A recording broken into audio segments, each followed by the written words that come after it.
Today is the first day for the students of the strongest academy in the world, the World Union Academy. Hundreds of the most talented kids on the planet tried to get in this year, and only a few made it. And to open the ceremony, they call the ranked number 1 admitted swordsman to say a few words. Leon Hart, the golden boy who beat his examiner in seconds. The guy people say already swings a sword at teacher level. So, everyone's expecting the classic "It's an honor to be here" speech. But Blondie flips the script and says, one person in this crowd doesn't deserve to wear the uniform because there's a student here who didn't earn his spot like everyone else. A guy who couldn't even beat his examiner, but somehow still got accepted, personally picked by a certain thick red-haired teacher through a loophole called the Divine Eye Admission, where a VIP can instantly admit someone in Blondie's eyes. That's a backdoor student, and he starts shouting for this mystery guy to stand up and hand over his uniform right there. Problem is, the academy only identifies applicants by numbers, so nobody knows who he's talking about except the guy himself. Our boy Gray is sitting in that crowd sweating like he's dating Blondie's sister. That's when Ariel, the teacher in question, decides she's heard enough. She teleports directly in front of Leon Hart and asks him if he honestly thinks he's stronger than the student she picked. Bro froze for a second, but with the entire academy watching, his ego wasn't letting him back down. So he says, of course he is. He ranked first for a reason, so she offers him a bet. Both of them get the same target to haunt. Whoever fails loses. If her mystery student loses, every Divine Eye student gets expelled, and she quits her job on the spot. If Leon Hart loses, he becomes her errand boy and does whatever she says. Gray's lifeless body until it forms a humanoid shape made of pure darkness, like something from a nightmare.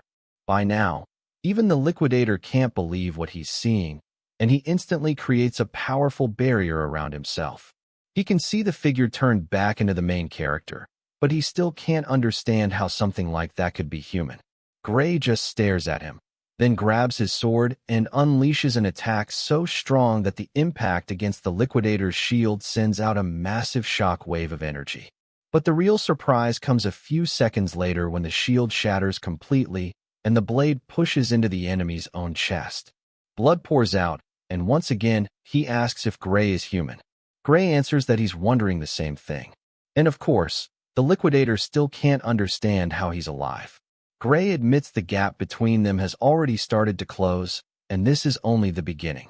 The enemy thinks he can just crush him again and again until he dies. But Gray doesn't make it easy and quickly lands the first blow. This cut is even deeper than the last, leaving the Liquidator bleeding and screaming in pain. But he has tricks of his own and activates an ability that can control the space around both of them. In an instant, night falls, the moon shines above, and he has only one thing to say. Time's up.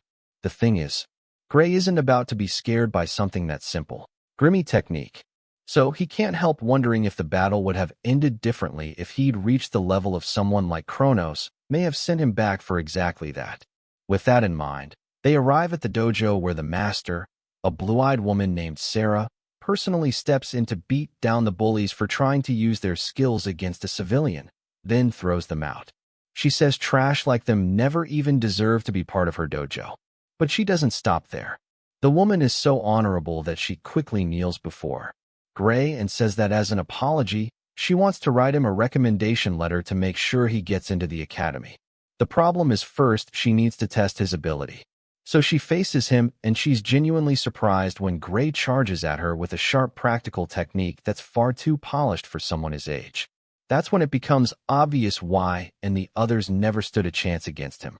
Even if his style is mostly self-taught, it has the shape of a true rough diamond. That excites her. And even though she wants to keep the match going, it's time to end the fight.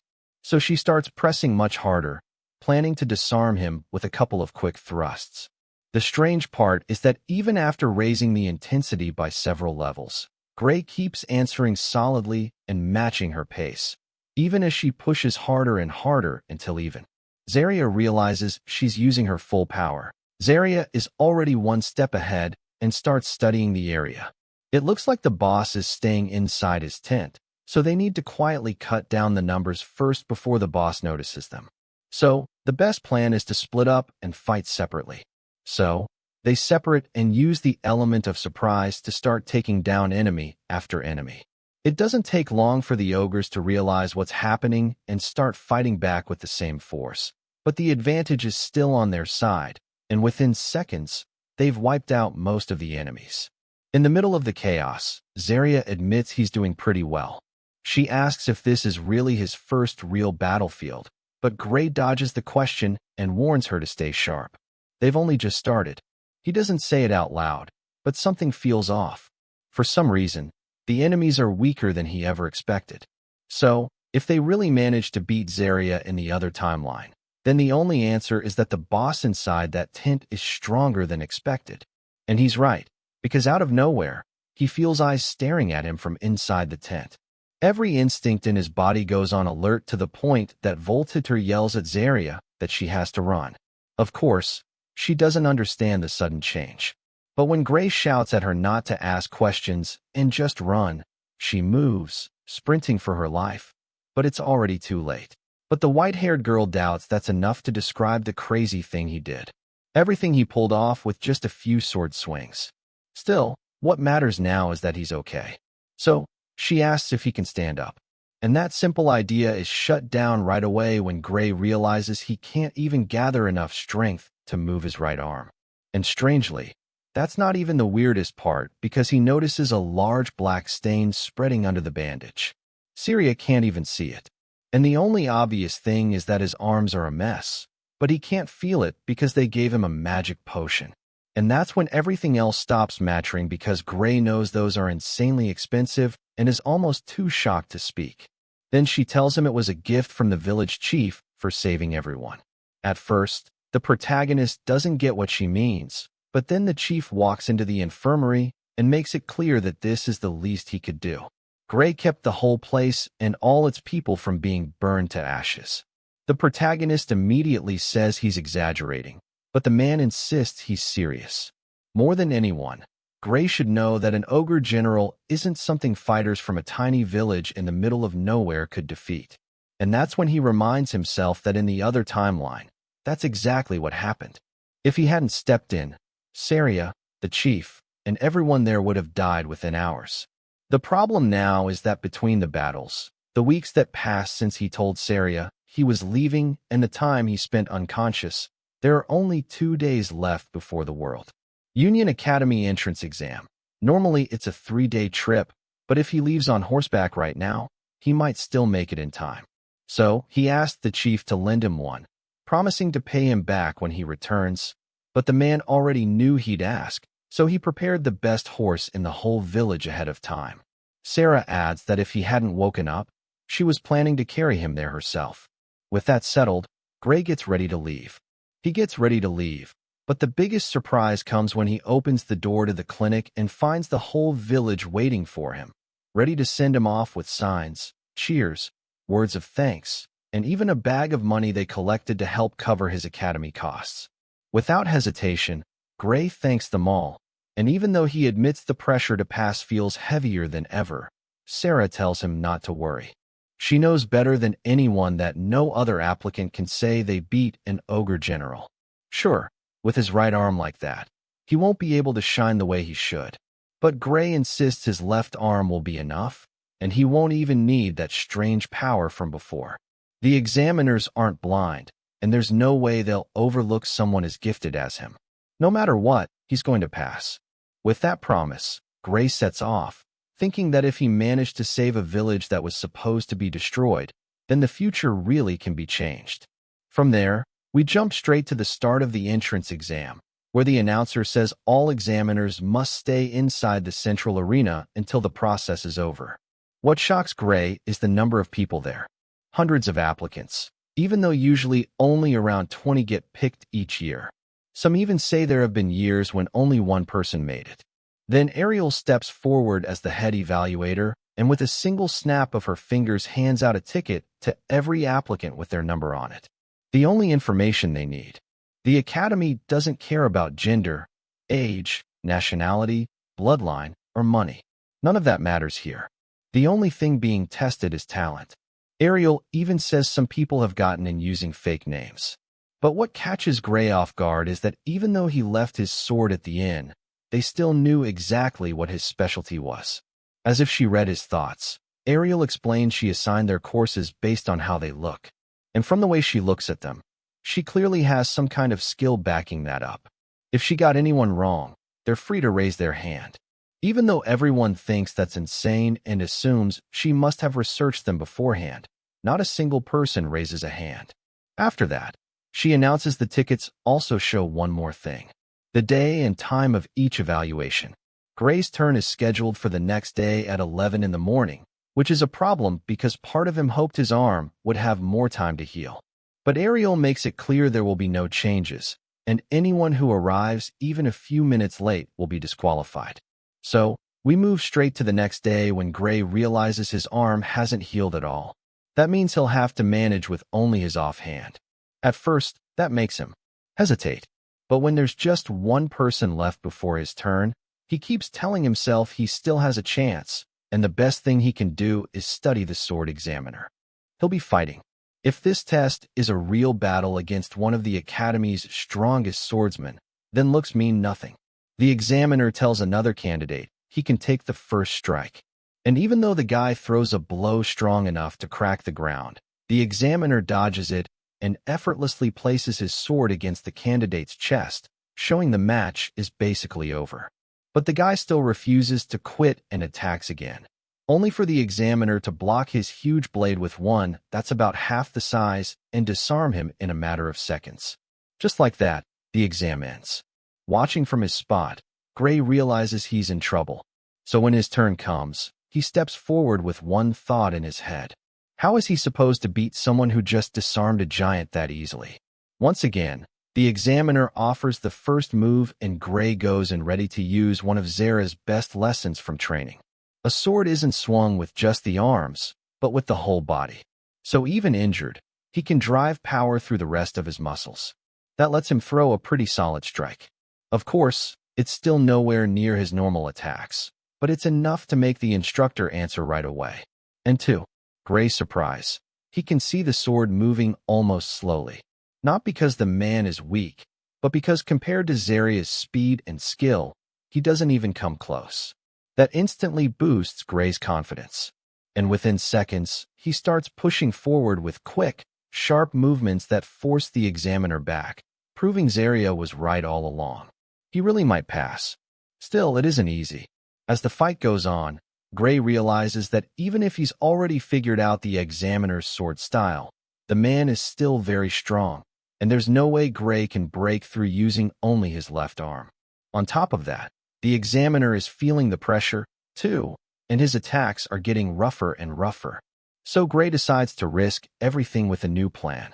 He gives up the advantage for a couple of seconds, just long enough to make the examiner think his guard is broken and go for a clean wide all-in finishing blow. In the end, the examiner is the one who opens himself up, and Gray uses that moment to slip behind him and thrust forward. A strike that would have won him the match if just millimeters from landing, someone hadn't shouted, "Stop," making Gray freeze at once.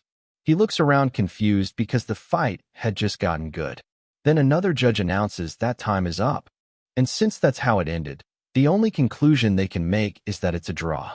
Of course, Gray assumes the worst. In his mind, the only way to pass was to beat the evaluator.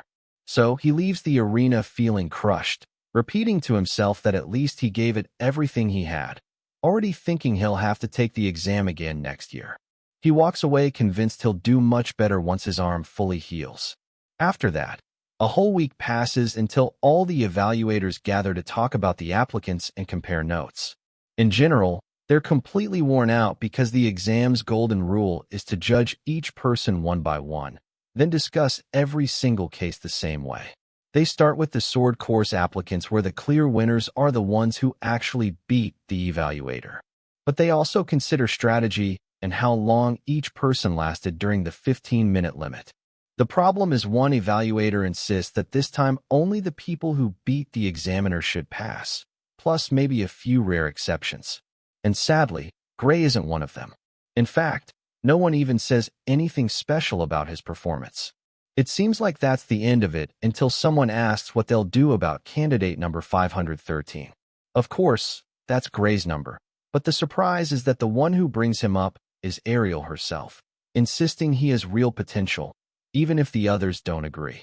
They argue that even if it looked like he was about to win, the fact that he relied on cheap tricks says a lot, and none of it is good.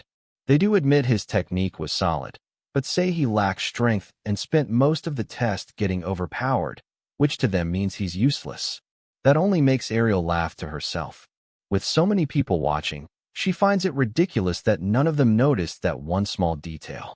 But we don't get to hear the rest of the argument because we jump straight to the next day when they announce that only 6 people have been accepted into the sword course. Candidate number 5, number 217, for 132, 615, 753, and 925. Even though Gray still waits to hear his name, they make it clear that's all of them, and only those 6 candidates have the right to cross the bridge and finish the enrollment process. Everyone else must leave except for one more, the one personally chosen by the Divine Eye. Candidate number 513. So, it's crazy to think they're casually using them just to bring in the rest of the students. The ceremony isn't only for the new ones. The seats are also for upperclassmen. Once everyone is gathered, the assistant says they can finally begin the ceremony. It turns out to be painfully boring because the director gives a speech so dull that Gray is almost falling asleep until they start introducing the top students from each year. That's when a blonde boy near the protagonist stands up, Leon Hart APOs. He's the strongest swordsman in the group, and during the entrance exam, he beat the examiner in seconds. Rumor says he's as skilled with a sword as some of the teachers. So, of course, he catches Gray's attention even more when he asks the teachers if he can speak freely, and they say yes. Not expecting Leon Hart to start complaining about the academy. He says it's an honor to be admitted with everyone else, all that stuff, but then insists that one person there doesn't deserve to be here. To make it perfectly clear, he turns to Ariel, the Divine Eye, and asks if she knows who he means. Ariel seems surprised. She answers that everyone here passed strict tests, so even if not all of them are as strong as him, they still earn their place. Then she flat out asks what the hell he's talking about.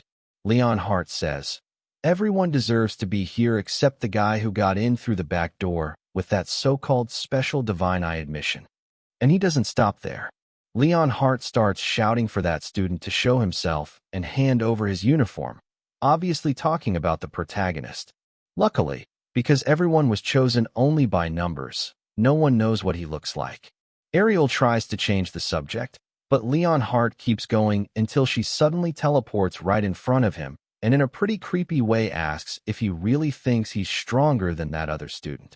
At first, Leon Hart gets so nervous he can't even answer. But then he steadies himself and says, of course he is. He ranked first for a reason.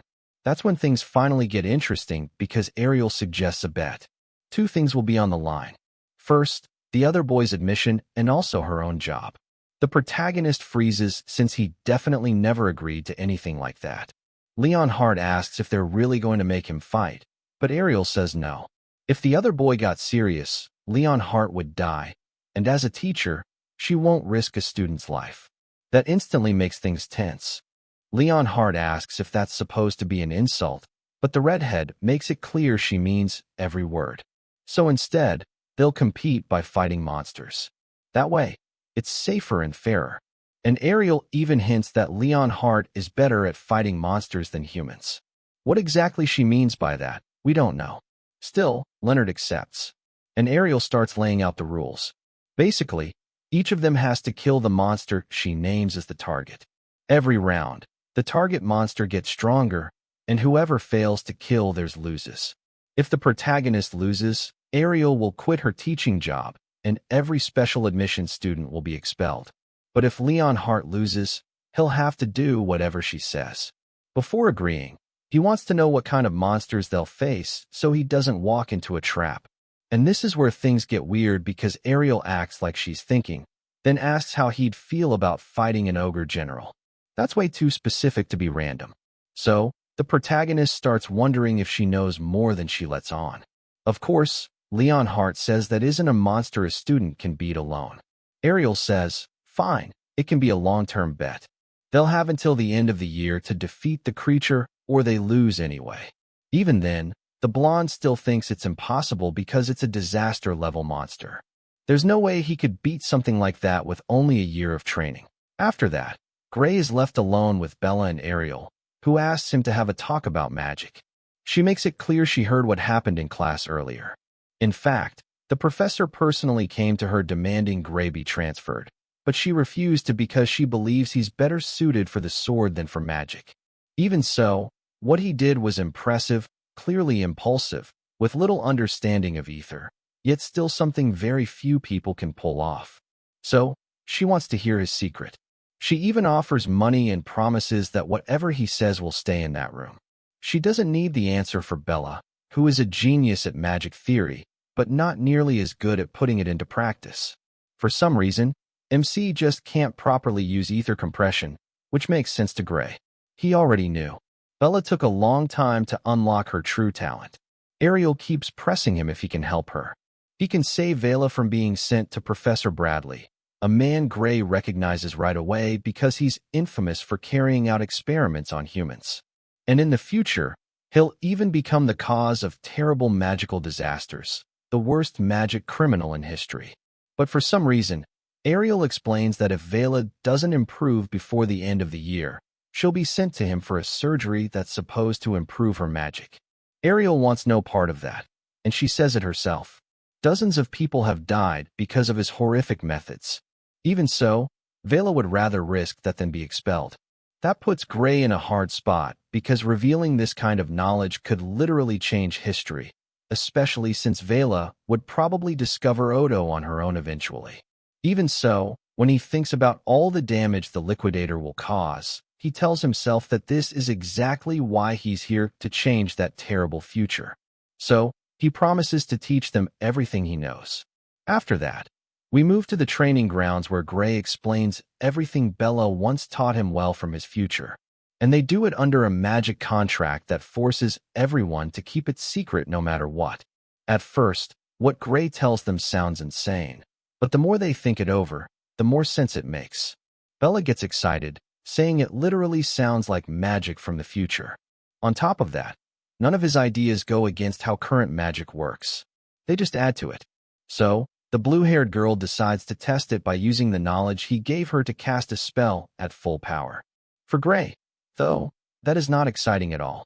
He's seen what Bella can do, and he knows one of her attacks can wipe out an entire city.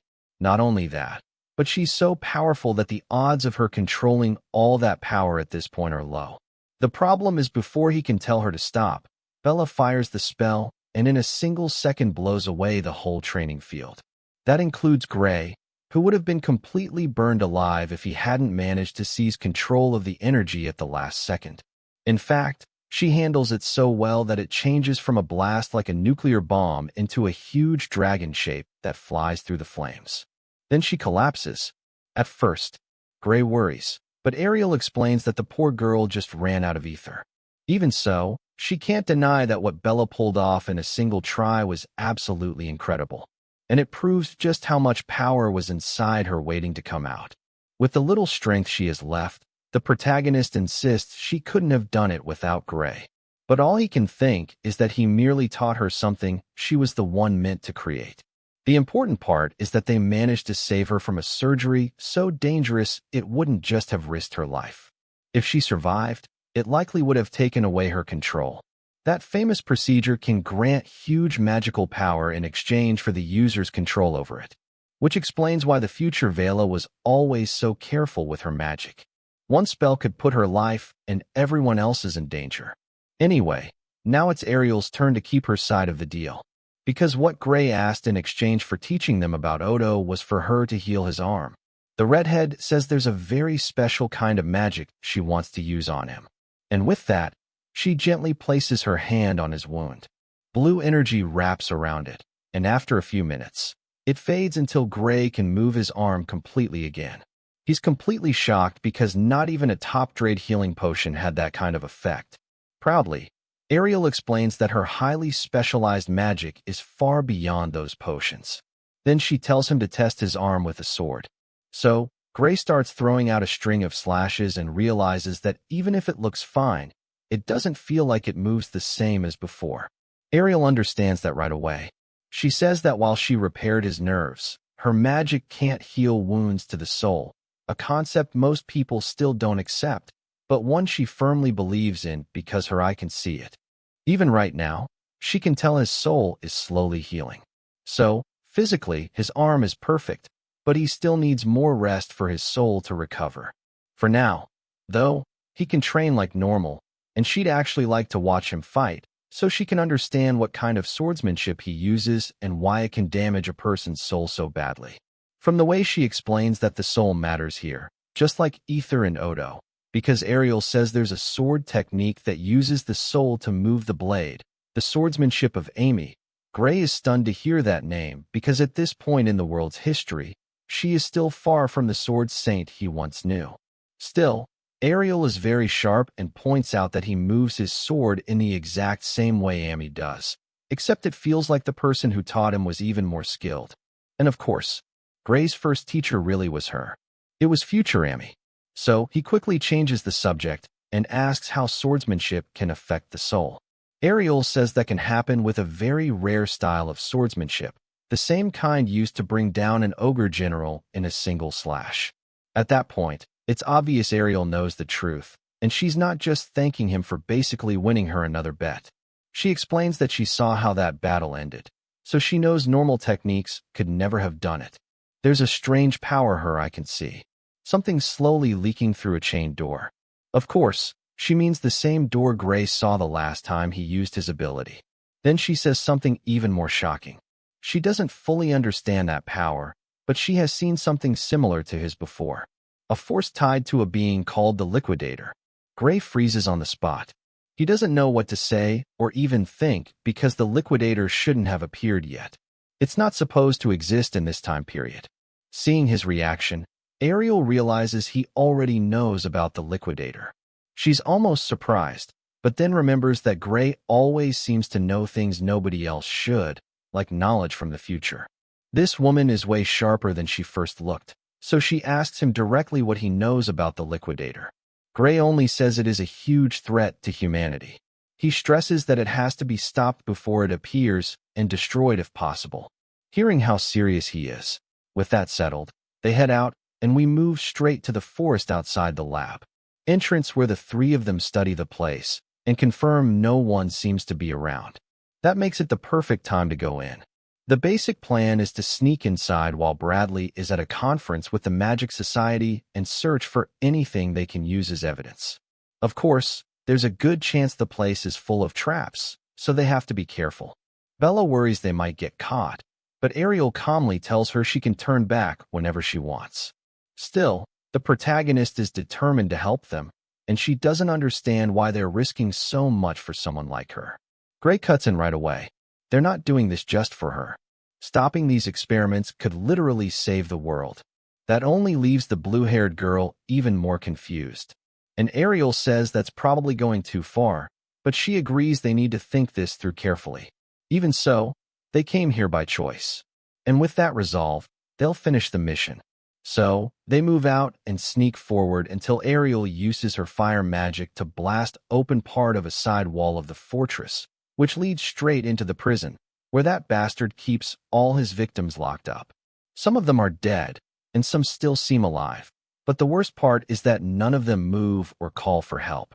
At a glance, Ariel spots at least 14 forbidden spells, each one serious enough to count as a crime on its own.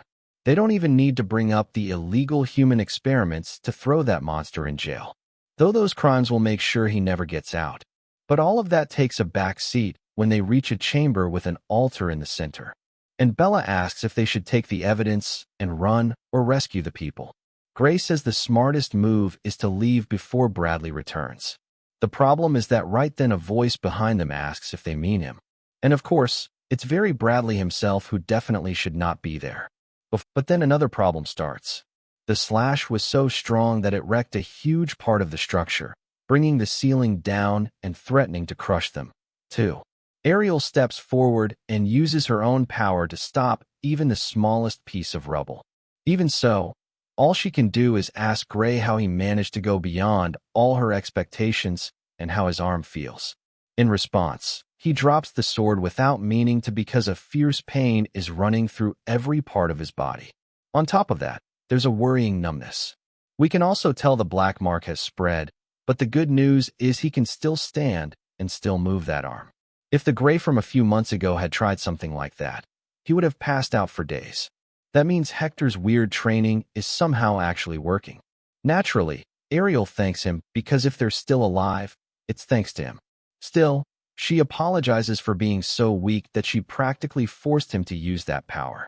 Gray tells her he's the one who dragged them into this by insisting they stop that bastard once and for all. Either way, the important thing now is Ariel warning him not to use that power again for a while, because next time the damage will be irreversible. From how serious she sounds, Gray realizes she truly means it, so he agrees. Seeing that, Bella takes the chance to ask what he used and why she didn't feel even the slightest trace of aether leaving his body. The more she thinks about what she saw, the less sense it makes. But Ariel says it has to stay that way. She must not dig any deeper into the matter, ask questions, or say a single word about what she saw, or Ariel will be forced to erase her memories. With that on the table, Bella promises to play by their rules, and even suggests a magic contract so they can trust her completely. So, they sign the contract, and now that Bradley is down, Gray is the first to say they should ignore the experiments for now and help the victims, who seem to have been put to sleep by some kind of dark magic. Ariel suggests taking them to the Academy Infirmary, and they use a protective spell to cover everyone with a shield that will keep them safe until they leave. That buys them a little more time to keep searching the lab. And that's when they discover all of Bradley's experiments were about using human sacrifices to make magic catalysts or improve people's magical abilities. The strange part is nothing there seems connected to the liquidator. And if that wasn't bad enough, everything around them starts exploding, which means they set up evidence-destroying mechanisms linked to Bradley's death. Bella panics and yells that they need to get out, but Ariel calmly says they're just explosives. She's not weak enough to let them die from something like that. And within seconds, she starts draining energy from the strange structures to make her own magic circle around the group.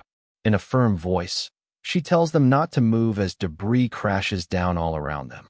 A moment later, it turns out she managed to teleport everyone to the outer part of the forest. Better yet, she also brought every victim who was still alive, and maybe most important of all of the famous energy structures, too. It was a risky move, but it was the best idea she had because knowing the Academy's higher-ups, she'll need to show them this if she wants a case solid enough that they can't ignore it. And so, the next day, they go to the director's office. The director turns out to be Alexandro, the same man Gray had mistaken for a simple assistant. He welcomes them in, and after explaining that the survivors are already being treated in the medical wing, he thanks them for stopping Bradley's illegal experiments. As for the strange power structures, the analysis confirms each one is worth more than a whole nation's yearly budget. But the real question is where they came from. They were stolen goods taken during an attack on their transport. An attack that left 78 Academy agents dead, completely wiped out. That shocks everyone except Ariel, who already knows about the case. It happened 15 years ago and was carried out by Bloodrinker, the largest criminal organization in the world. Just hearing that name sets something off in Bella because they were also the ones who killed her parents. The problem is the group has many branches and nobody knows where they hide or who really leads them. And what does that mean? Pretty much anything goes. So Gray dodges the next strike with a quick move, then kicks Leon Hart's leg and knocks him off balance. On top of that, while the blonde is still in the air, Gray takes advantage of the fact that he can't dodge and attacks with a look that makes it clear he's treating this like a life-or-death fight. The problem is Leon Hart can't afford to lose either. Even as he's about to hit the ground, he stretches out his arm, so his sword reaches Gray's neck at the exact same moment Gray's blade reaches his. That's why Gray helps him up and calls it a draw. But the blonde doesn't agree. In that last exchange, he says he could have stabbed Gray through the heart if he wanted to. Since it was only practice, Gray went for the neck instead, and that gave Leon Hart just enough time to react. Even so, whether Gray wants to admit it or not, that changes the result. Leon Hart won. What's surprising is how well the blonde takes it. He insists that thanks to Gray, he finally understands the difference between a real fight and sword practice, because fighting is about way more than sword skill. Still, being humbled doesn't change the fact that Gray cheated. Leon Hart answers that in a real fight, it's completely fine to cheat, then suggests they do another round. Gray isn't too sure since his stamina is nowhere near Leon Hart's, and there's no way he can keep up again. Luckily, or maybe not, they get interrupted by a huge guy who says that real training or not, the teacher never said they could use kicks or anything besides a sword. He also can't understand how a loser like Gray got paired with the best first-year student, basically insulting him for no reason. That's when Leon Hart steps in and says he's the only one strong enough to fight Gray. In other words, Gray is the strong one here, not him. Bruta himself proposes deciding the future of the Divine Eye program based on the results of the competition. Unsure, Ariel turns to Hector, and his look tells her it won't work. So, she explains that Gray's power isn't really suited for mock battles. His true strength only shows in life or death situations, which the teachers once again treat like an excuse. Honestly, it does sound like one. So they declare that if Ariel tries to refuse, the headmaster, tired of the argument, steps in and says they'll continue this discussion after they see his performance in the competition. In the end, everyone leaves, but the redhead stays behind, trembling because she feels she's failed them. Gray's powers not only aren't fit for this kind of practice, rot his chest, and he wonders what the hell that power is. Meanwhile, the teachers say the battle is far too one-sided, and some even mock him because just like the protagonist knows, Rada could have finished this a long time ago. Still, several of them admit that even if he isn't winning, the protagonist is holding out surprisingly well. For them, that alone proves he's strong.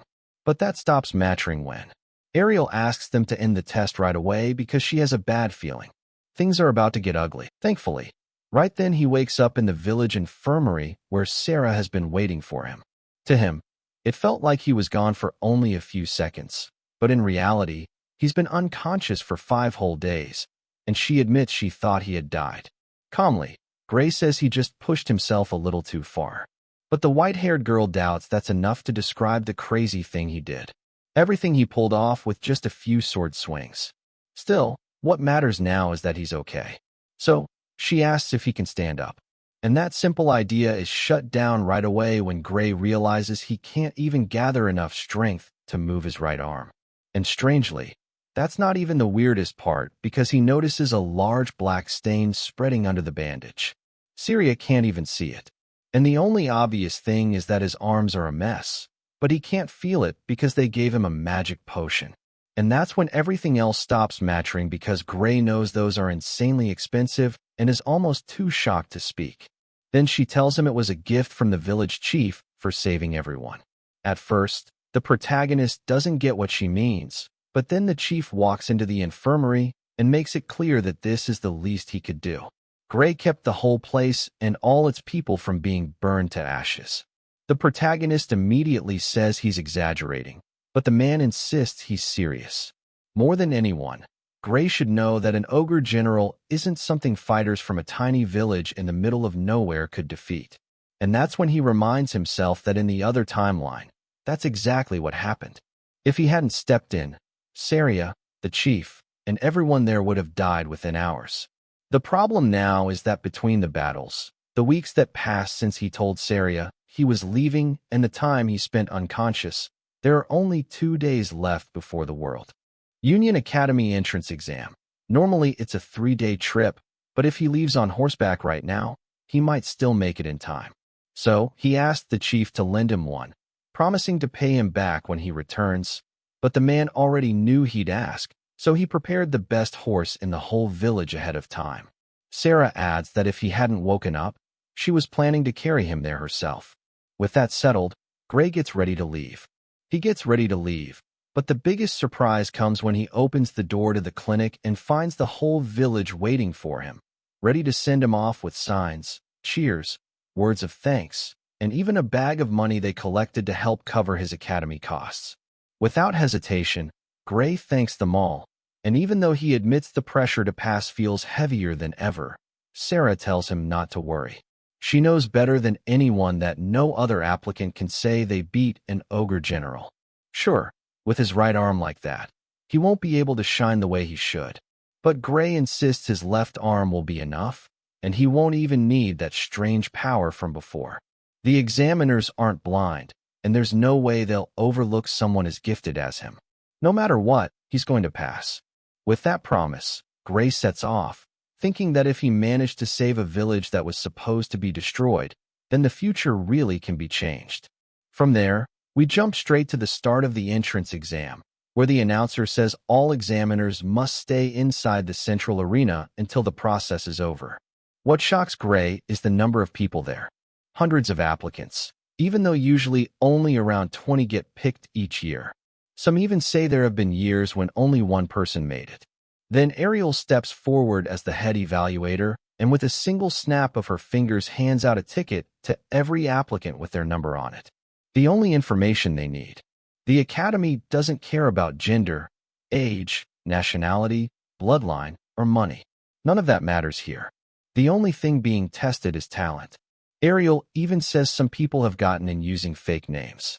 But what catches Gray off guard is that even though he left his sword at the inn, they still knew exactly what his specialty was. As if she read his thoughts, Ariel explained she assigned their courses based on how they look. And from the way she looks at them, she clearly has some kind of skill backing that up.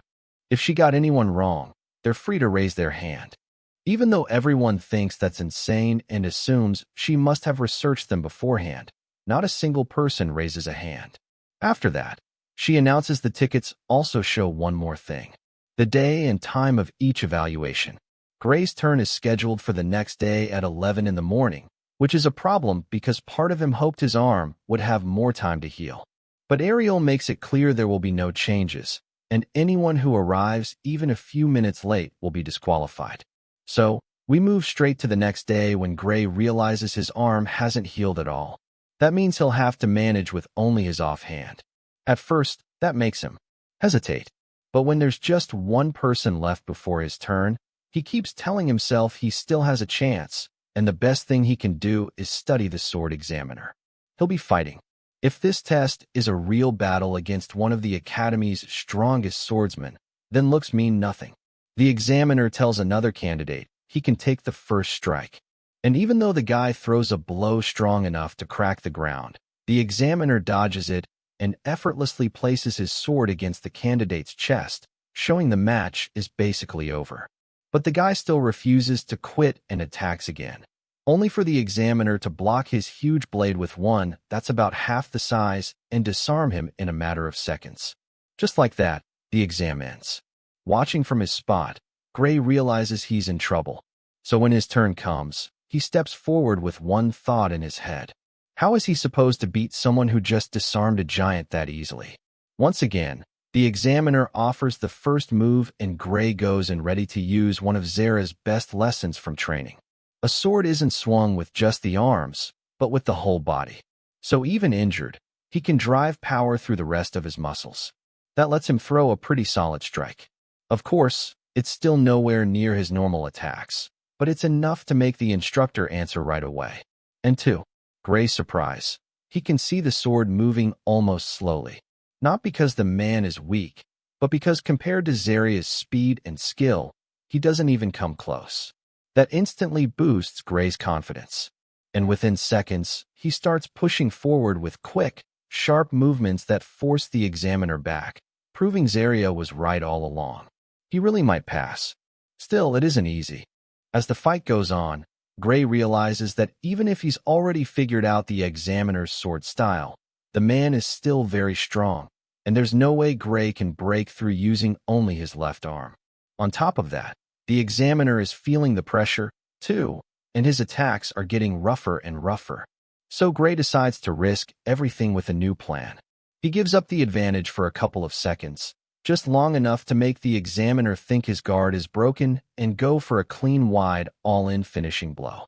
In the end, the examiner is the one who opens himself up, and Gray uses that moment to slip behind him and thrust forward. A strike that would have won him the match if just millimeters from landing, someone hadn't shouted, "Stop," making Gray freeze at once.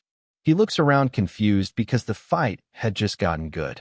Then another judge announces that time is up. And since that's how it ended, the only conclusion they can make is that it's a draw.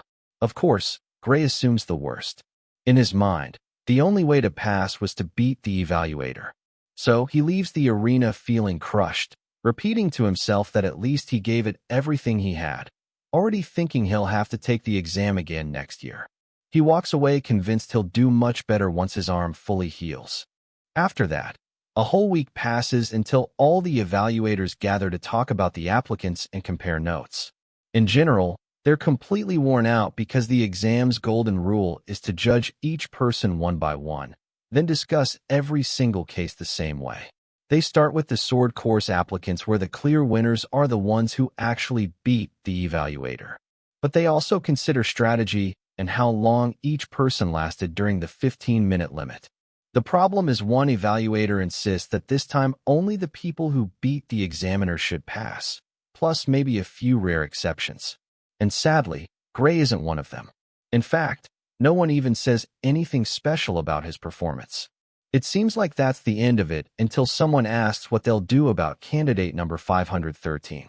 Of course, that's Gray's number, but the surprise is that the one who brings him up is Ariel herself, insisting he has real potential, even if the others don't agree. They argue that even if it looked like he was about to win, the fact that he relied on cheap tricks says a lot and none of it is good. They do admit his technique was solid, but say he lacked strength and spent most of the test getting overpowered, which to them means he's useless. That only makes Ariel laugh to herself. With so many people watching, she finds it ridiculous that none of them noticed that one small detail. But we don't get to hear the rest of the argument because we jump straight to the next day when they announce that only 6 people have been accepted into the sword course. Candidate number 5, number 217, 432, 615, 753, and 925. Even though Gray still waits to hear his name, they make it clear that's all of them, and only those 6 candidates have the right to cross the bridge and finish the enrollment process. Everyone else must leave except for one more, the one personally chosen by the Divine Eye. Candidate number 513. Within seconds, Gray's ticket bursts into bright blue fire, and everyone stares at him with curiosity, admiration, and anger because a special Divine Eye admission isn't something just anyone gets. Gray has no idea what that even means, but he hears some people whisper that it's just how spoiled idiots sneak in through the back door. That makes even less sense to him because he literally has no connections at all.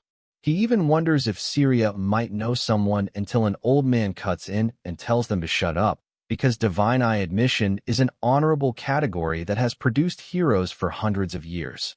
They fire back that lately it's lost all prestige since it's only been used to admit useless people like Jacob, Bella, and Yummy, 3 of the Academy's biggest failures.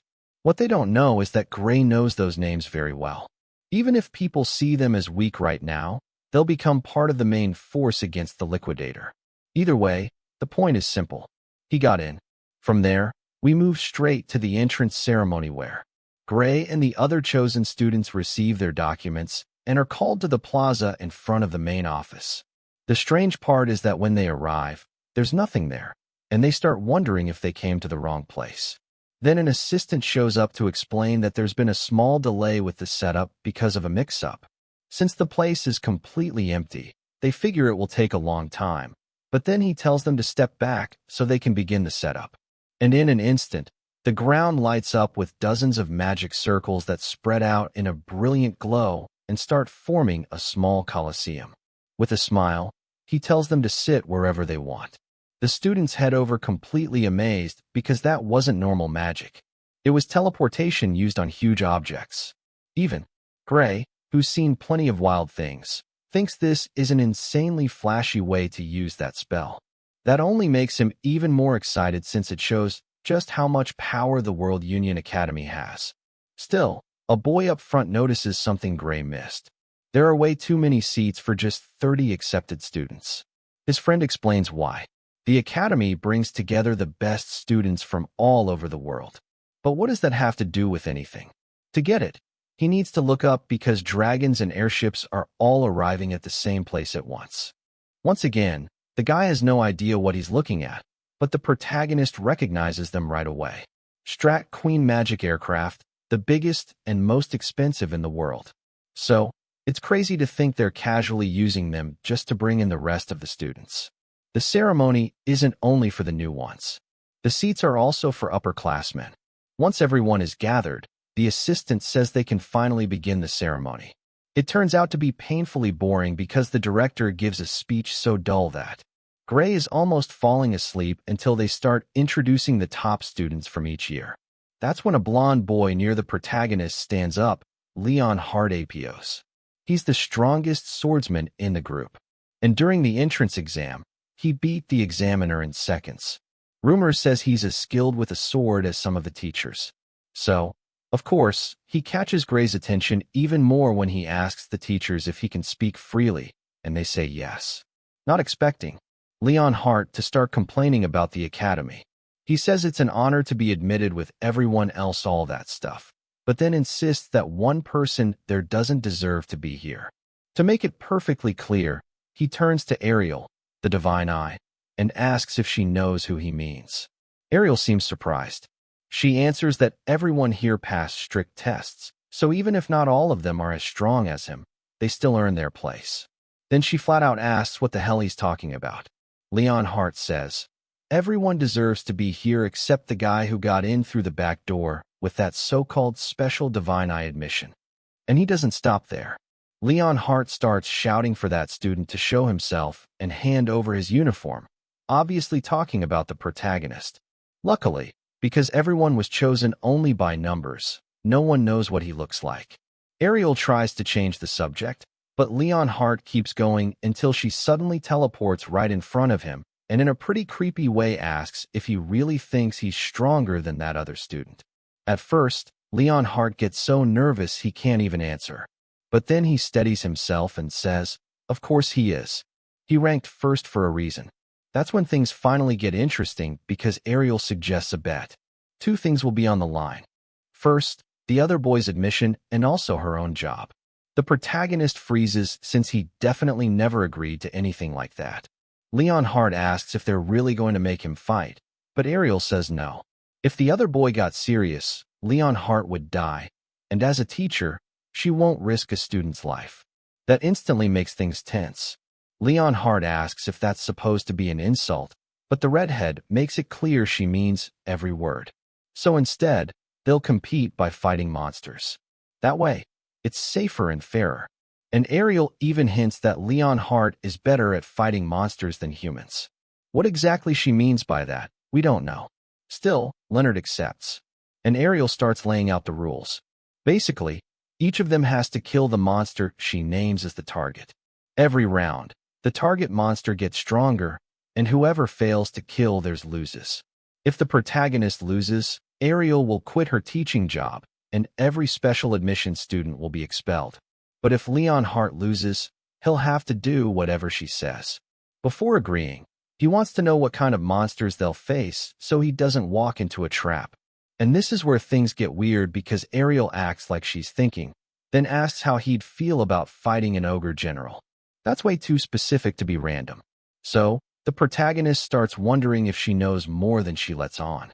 Of course, Leon Hart says that isn't a monster a student can beat alone. Ariel says, fine, it can be a long-term bet.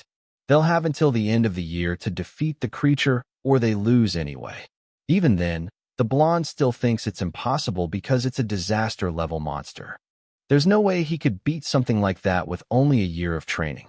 He starts thinking Ariel picked an unbeatable monster just so the bet would end in a draw. But then Ariel adds one more condition. If it ends in a tie, he wins. So whether he beats the monster or not, he'll be safe. But if the protagonist fails to defeat it, Ariel and all the special students will be expelled. The problem is she sounds so sure of herself that Leon Hart can't help feeling there's still some trick behind it. So Ariel hands him a magic contract she just wrote with all the details. Now it's up to him whether he signs it or not. The surprising part is that Leon Hart accepts anyway, asking if she really believes that boy can win. In the end, she says nothing and just sits down. That only convinces everyone she's lost her mind and is using this bet as some crazy way to retire. As for the protagonist, he's more nervous than ever until he remembers the exact words she used and starts wondering if that one-year deadline also includes the ogre general he already killed weeks ago. He gets his answer when Ariel looks at him and makes a small hand sign telling him to keep quiet, basically confirming this was a bet he already won. After that, we jump straight to the first class on the basics of magic, where the teacher starts with the simplest part. Inside every person's body, there's an invisible energy called aether. By using the right magic circles to control it, people can do amazing things. During all that talk, the protagonist is glad most of this is stuff he already learned in his past life's training. That means his real problem is Leon Hart because they ended up in all the same classes. So now the goal is keeping it secret that he's the special student Leon Hart hates so much. The problem is if he wants to stay unnoticed, he's in trouble. The teacher notices he looks bored and without any filter tells him to come up front and show the class how to use basic magic. The protagonist admits he didn't think knowing magic was required since this is a sword course, but the teacher explains they still need the basics so they can work together with mages. That reminds him it's the same thing they told him back at the camp. So he takes a chance and asks if the spell they're learning is Aether Bullet. To his surprise, he's right. But he can't celebrate yet because once the teacher sees he knows the spell, he suggests a duel between him and none other than Leon Hart, who apparently was basically born using it. The protagonist asks if it's really smart to pit him against a beginner. Leon Hart clearly isn't dying from humility, but the teacher says it's fine because the spell isn't lethal and Gray is the Divine Eye special admission student, so he's no weakling. Right away, everyone turns to look at him. It's obvious the old bastard did that on purpose because Leon Hart glares at him like he wants to kill him, fully ready to put him in his place. And Gray, he's had better days. He steps down until he's face to face with Leon Hart, thinking he could end up badly hurt if he doesn't block in time. When he sees the blonde is going all out, he decides to do the same and forms a magic sphere so huge that both he and Leon Hart just stare at it. One look is enough to tell that this is not a harmless ether bullet. Leon Hart is so terrified, he doesn't even react fast enough to run. Luckily, the teacher does, casting a spell to stop the sphere before the fight turns tragic. Or at least that's how it seemed, because Gray's shot is so strong it cracks the teacher's spell and sets off a huge explosion that reaches even the students in the back rows and blasts Leon Hart several meters away. The good news is everyone survives. But the teacher admits that if he hadn't softened the impact, the blonde would be dead. What shocks him most is that he's never seen an ether bullet that big. That's why he turns to the protagonist and asks what he just did. The boy is just as confused since he didn't even use that strange energy from before, at least not on purpose. It's more like the ether bullet he learned during the war is different from the one they teach at the academy. But the teacher makes it clear that it is an ether bullet. The only difference is the quality of the spell. He doesn't seem to have used normal ether, but super compressed ether. Of course, no one in the room had ever heard of that. So the teacher explains it's a level of power even professors struggle to produce, and even he can use it only nowhere near that level. Right away the students start wondering if that's why he was admitted through the Divine Eye. Even so, the protagonist still has doubts because he clearly remembers that this was exactly the kind of spell they taught in the war. And even though he doesn't, he says it's ridiculous. Anyone could do that with the right training. To put it simply, the teachers are way too weak. And that only makes the professor more excited. He keeps pushing Gray to move into the magic class as soon as possible. Of course, Gray turns him down. He was always told he had no talent for magic, and that just gets the professor even more worked up. He says he's never seen anyone use ether compression so easily. In his eyes, it would be a waste if Gray focused only on swordsmanship. What really matters is that this suddenly unlocks memories Gray had buried until now. The one who taught him the little magic he knows was Vela, and she always cared most about people who didn't even know Odo existed. The life force that makes strong spells much harder to cast without it. With that in mind, he asks the professor if he knows what Odo is. And when the man has no idea, Gray understands why he's so strong. He knows techniques nobody else does. Knowledge from the future that makes magic easier to use.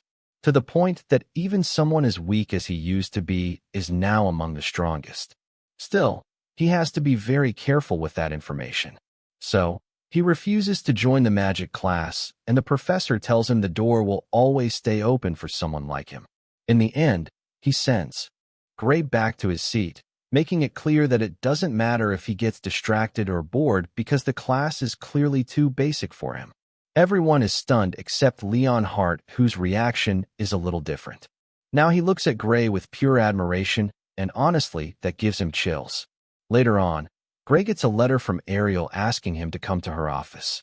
He wonders if it has something to do with what happened that morning. When he reaches the door, it tells him to come in before he can even knock, like it can somehow see through walls. But that's not even the strangest part.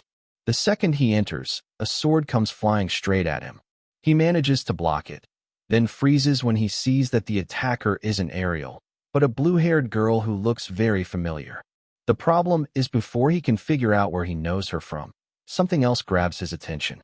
Ariel is watching from her desk with two other professors beside her. She says she knew her guess about him was right, but the men still aren't fully convinced. So they ask the girl if she really attacked with everything she had. And here's where it gets interesting. They call her him. So Gray realizes this is him. Albright, the girl who will become the strongest sorcerer in the world. Before he can react, Ariel says it's obvious the protagonist gave it her all, and forces the others to pay up because they had made a bet on whether Gray could withstand an attack from someone as powerful as the blue-haired girl. Ariel decides to be generous and gives Gray part of her winnings, a gold coin worth a small fortune. While he nearly panics from holding something so valuable, the professors admit Ariel was right about her theory from the other day. Gray had been protecting himself by avoiding use of his dominant arm on purpose, which could only mean he was dealing with some kind of injury, and that hurt his performance during the test. Of course, they're completely right. Gray wonders how they figured it out, and they tell him that if they hadn't noticed, they wouldn't deserve to call themselves professors. Still, Ariel was the first one to catch it during the exam. So, the others have to admit he really does have great potential. The problem is potential alone isn't enough. Before leaving, one of them warns that he better recover or he won't meet the standards for the sword course. After that, Gray is left alone with Bella and Ariel, who asks him to have a talk about magic. She makes it clear she heard what happened in class earlier. In fact, the professor personally came to her demanding Gray be transferred, but she refused to because she believes he's better suited for the sword than for magic.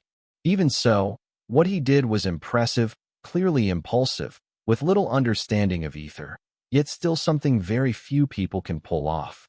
So, she wants to hear his secret. She even offers money and promises that whatever he says will stay in that room. She doesn't need the answer for Bella, who is a genius at magic theory, but not nearly as good at putting it into practice. For some reason, MC just can't properly use ether compression, which makes sense to Gray. He already knew. Bella took a long time to unlock her true talent. Ariel keeps pressing him if he can help her. He can save Vela from being sent to Professor Bradley, a man Gray recognizes right away because he's infamous for carrying out experiments on humans. And in the future, he'll even become the cause of terrible magical disasters, the worst magic criminal in history.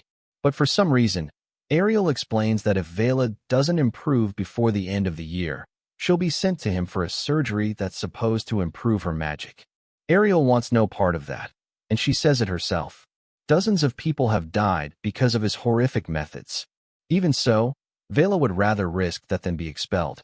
That puts Gray in a hard spot because revealing this kind of knowledge could literally change history, especially since Vela would probably discover Odo on her own eventually.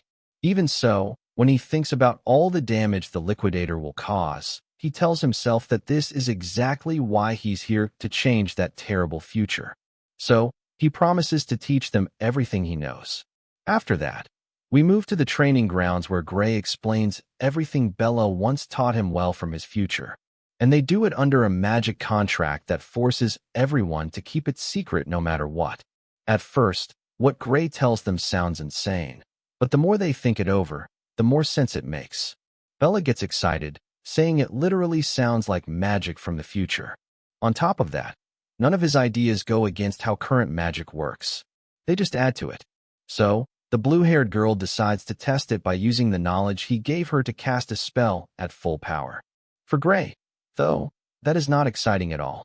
He's seen what Bella can do, and he knows one of her attacks can wipe out an entire city.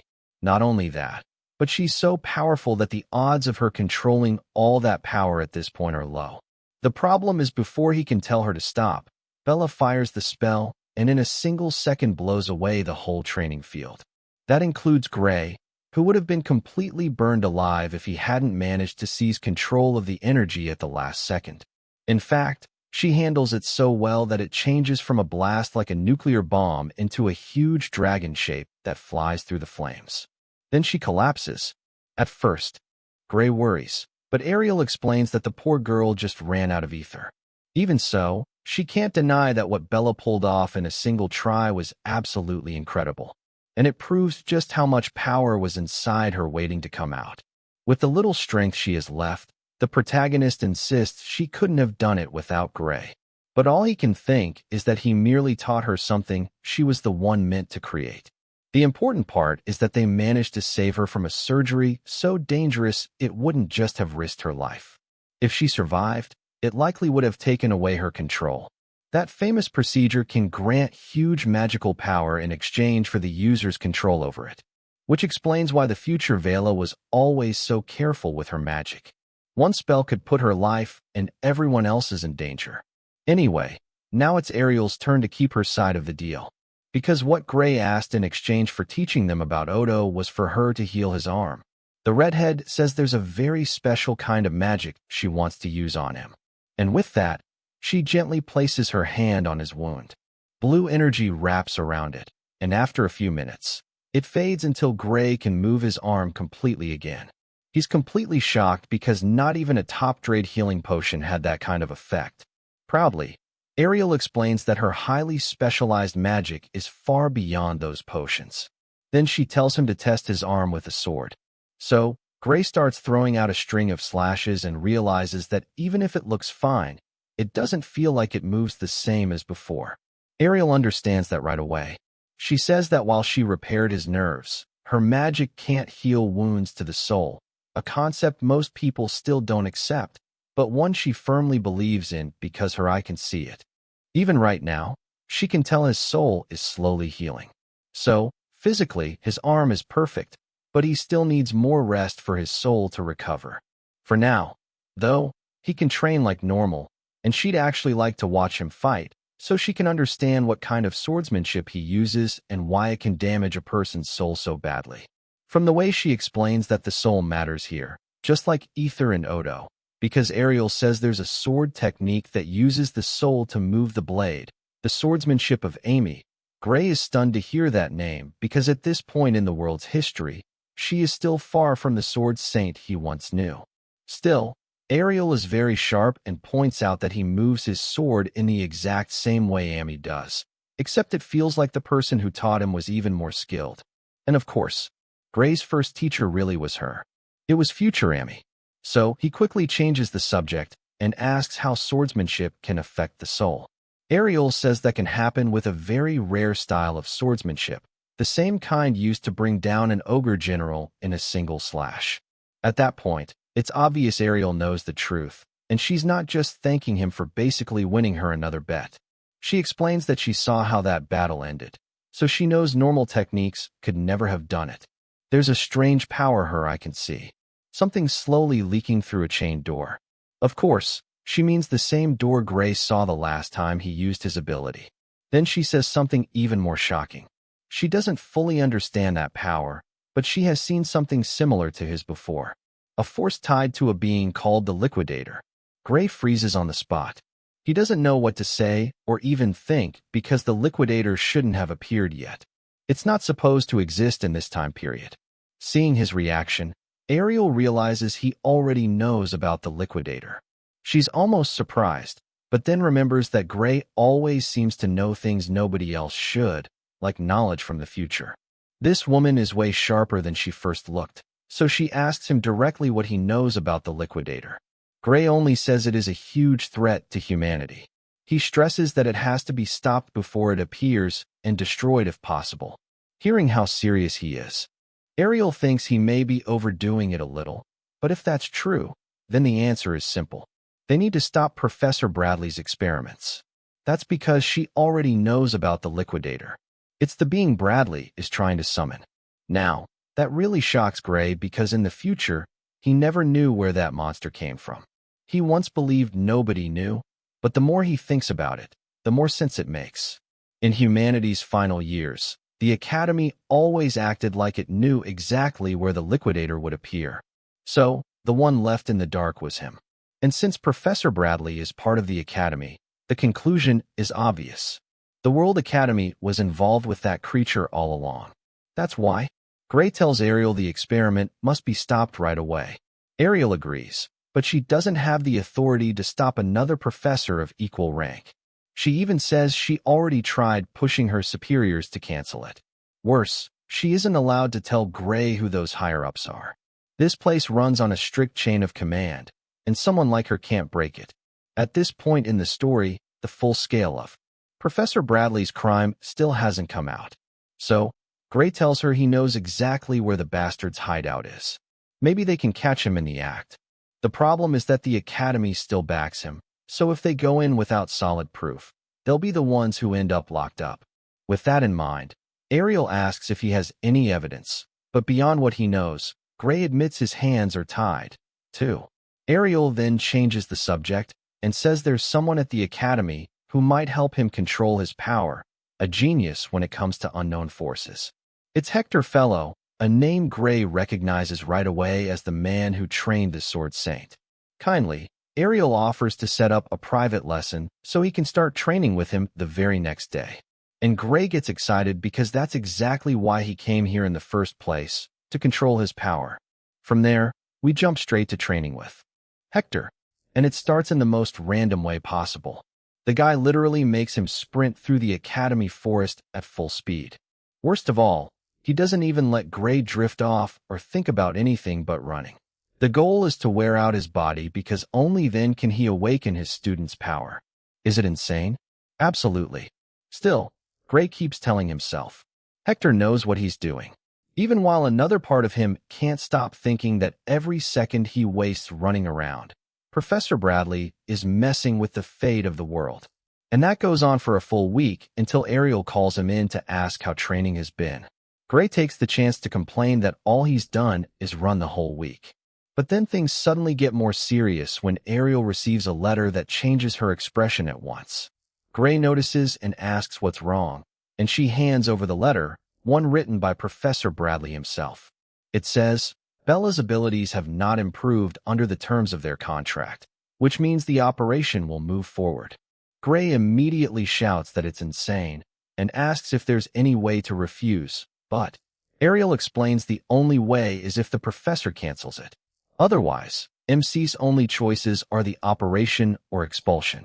That's why even after refusing before, Ariel asks where Bradley's lab is. If they expose him as a criminal, the contract terms will be void. As for proof, she trusts Gray to help her find it because she knows he's been telling the truth this whole time, and together they'll drag that criminal into the light. With that decided, Gray reveals that the lab is in the mountains near Toral Village. And Ariel remembers that Bastard has an Academy-approved lab in that same area, which means he's been using it as the perfect cover for his illegal experiments. On top of that, everyone knows no Academy professor would interfere with another professor's lab for no reason, which means they need evidence now more than ever if they want to stop him. Still, before they can talk more about it, Bella walks into the office. She got the same terrible letter, too. Ariel quickly takes it from her and assures her she doesn't need to worry about that. He clearly has no idea what's really going on, so she asks if Ariel really plans to fight Bradley all alone. Ariel answers that her own strength is more than enough. Even so, Gray knows what that bastard is capable of, and he has a very bad feeling. So, he offers to go with her.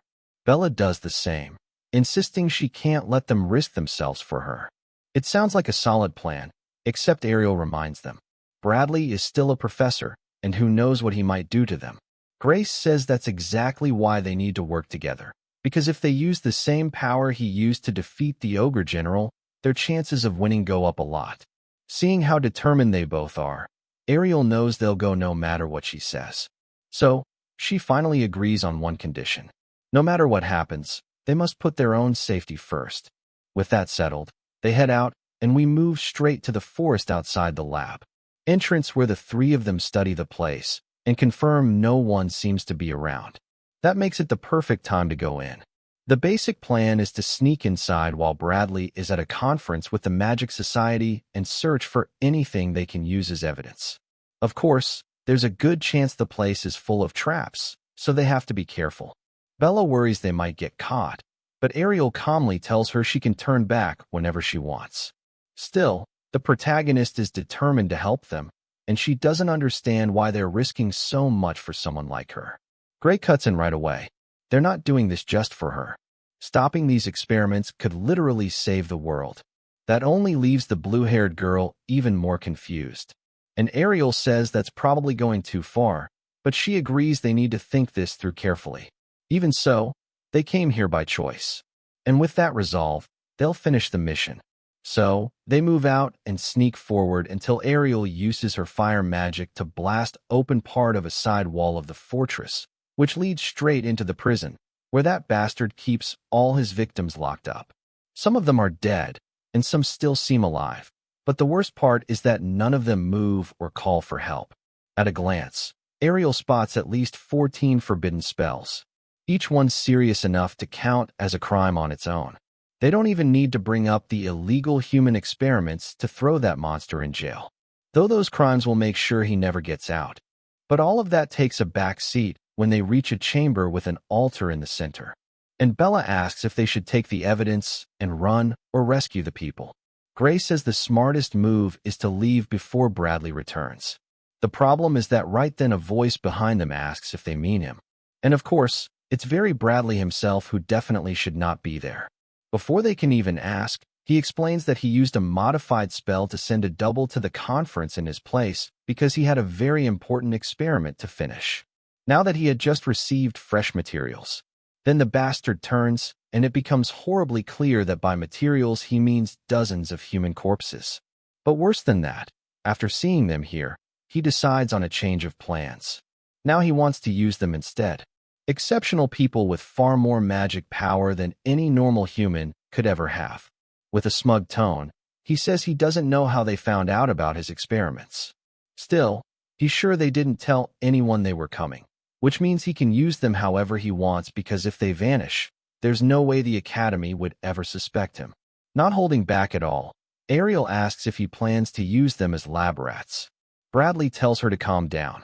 One thing is certain, he has no plan to let any of them leave alive, so he might as well use them to push magic even further. The sick part is he's so sure he can win that he barely reacts in time when a blast of fire comes straight at him and sets much of the lab ablaze. The shocking part is it didn't come from Ariel. Bella is the one glaring at him like she wants him dead. But once the smoke clears, Bradley is still standing there without a scratch.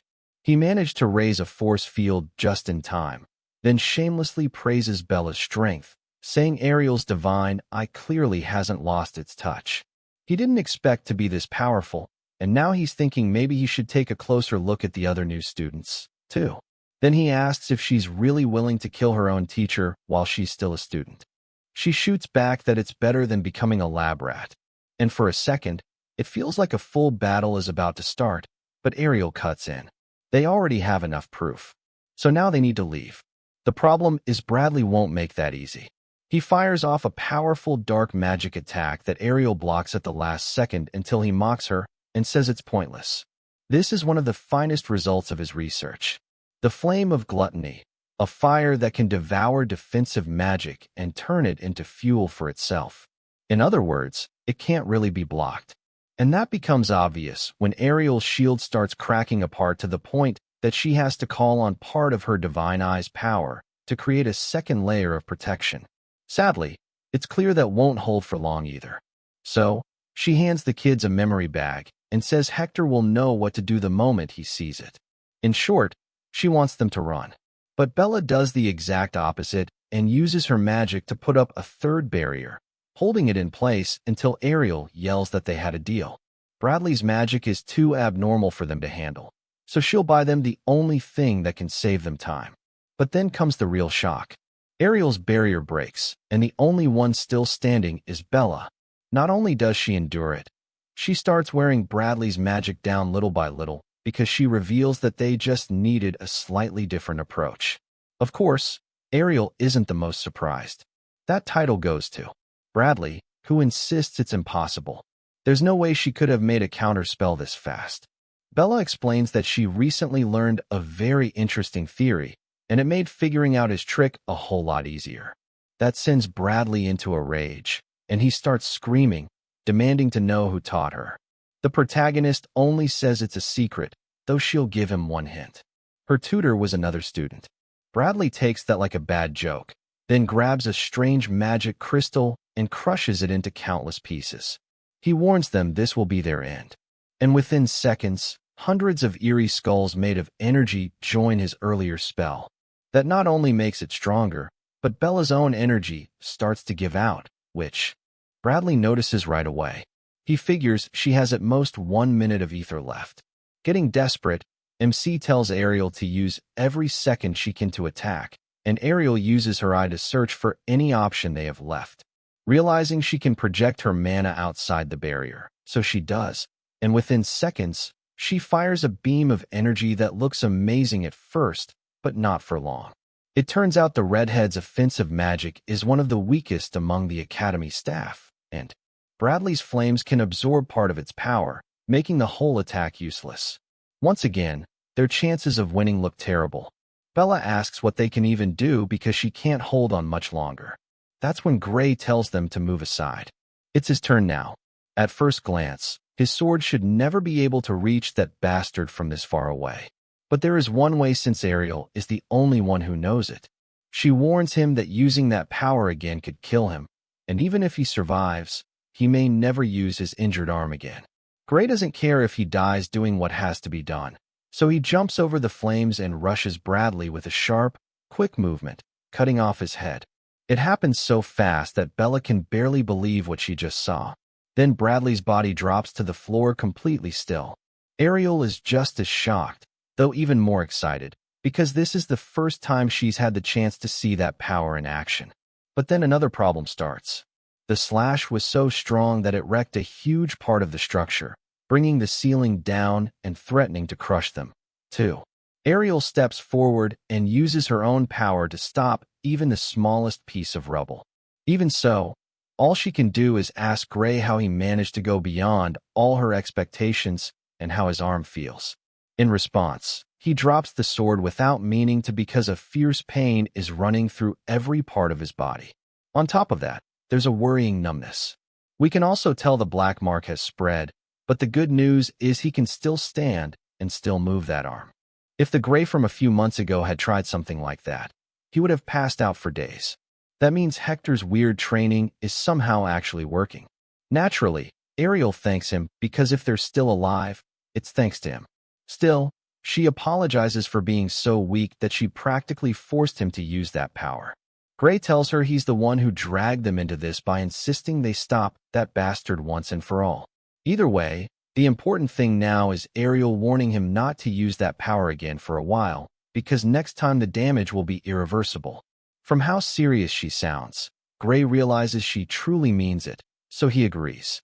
Seeing that, Bella takes the chance to ask what he used and why she didn't feel even the slightest trace of ether leaving his body. The more she thinks about what she saw, the less sense it makes. But Ariel says it has to stay that way. She must not dig any deeper into the matter, ask questions, or say a single word about what she saw, or Ariel will be forced to erase her memories. With that on the table, Bella promises to play by their rules, and even suggests a magic contract so they can trust her completely. So, they sign the contract, and now that Bradley is down, Gray is the first to say they should ignore the experiments for now and help the victims, who seem to have been put to sleep by some kind of dark magic. Ariel suggests taking them to the Academy infirmary, and they use a protective spell to cover everyone with a shield that will keep them safe until they leave.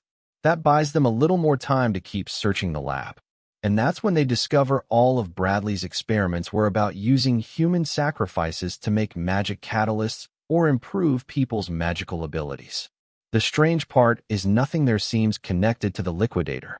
So they wonder if it might be in another facility, but Gray is sure it has to be here because this is where the disaster happened in the other timeline, the one that killed tens of thousands of people. And he believes only the liquidator could have caused something like that until he remembers that what killed those people was a mass that burst from the ground. If that's true, then what he's looking for isn't out in the open, but underground. So he asks Ariel to scan the area for underground passages. And to everyone's surprise, she actually does end up finding traces of short-range teleportation magic in certain parts of the floor. That supports the idea that there's a hidden space below that can only be reached with that kind of magic. And based on the energy used, she guesses it's around 300 m down, almost half a kilometer underground. It's dangerous, but they can try. So Ariel summons a teleportation gate over those traces, explaining that if there's nothing there, the other side should just open into dirt. But then comes another shock. The gate opens and reveals a massive underground city that's giving off ether from everywhere, especially from a dome right in the center. And Ariel can tell it isn't just ether. A completely different kind of power is leaking out from there, too. The power of the liquidator. Clearly, that is exactly where they need to go. So they head inside the dome and find a strange door standing by itself, very similar to the one Gray saw before. What's even weirder is that it stands inside a very suspicious magic circle, but Ariel doesn't sense any danger. So, she touches it, checks it closely, and even opens it. Also, casually, that Bella nearly has a heart attack. Ariel calms her down, saying the door itself has no power. It's just there as a symbol for the ritual. The real power isn't in the door, but in the magical structures that make up the circle around it.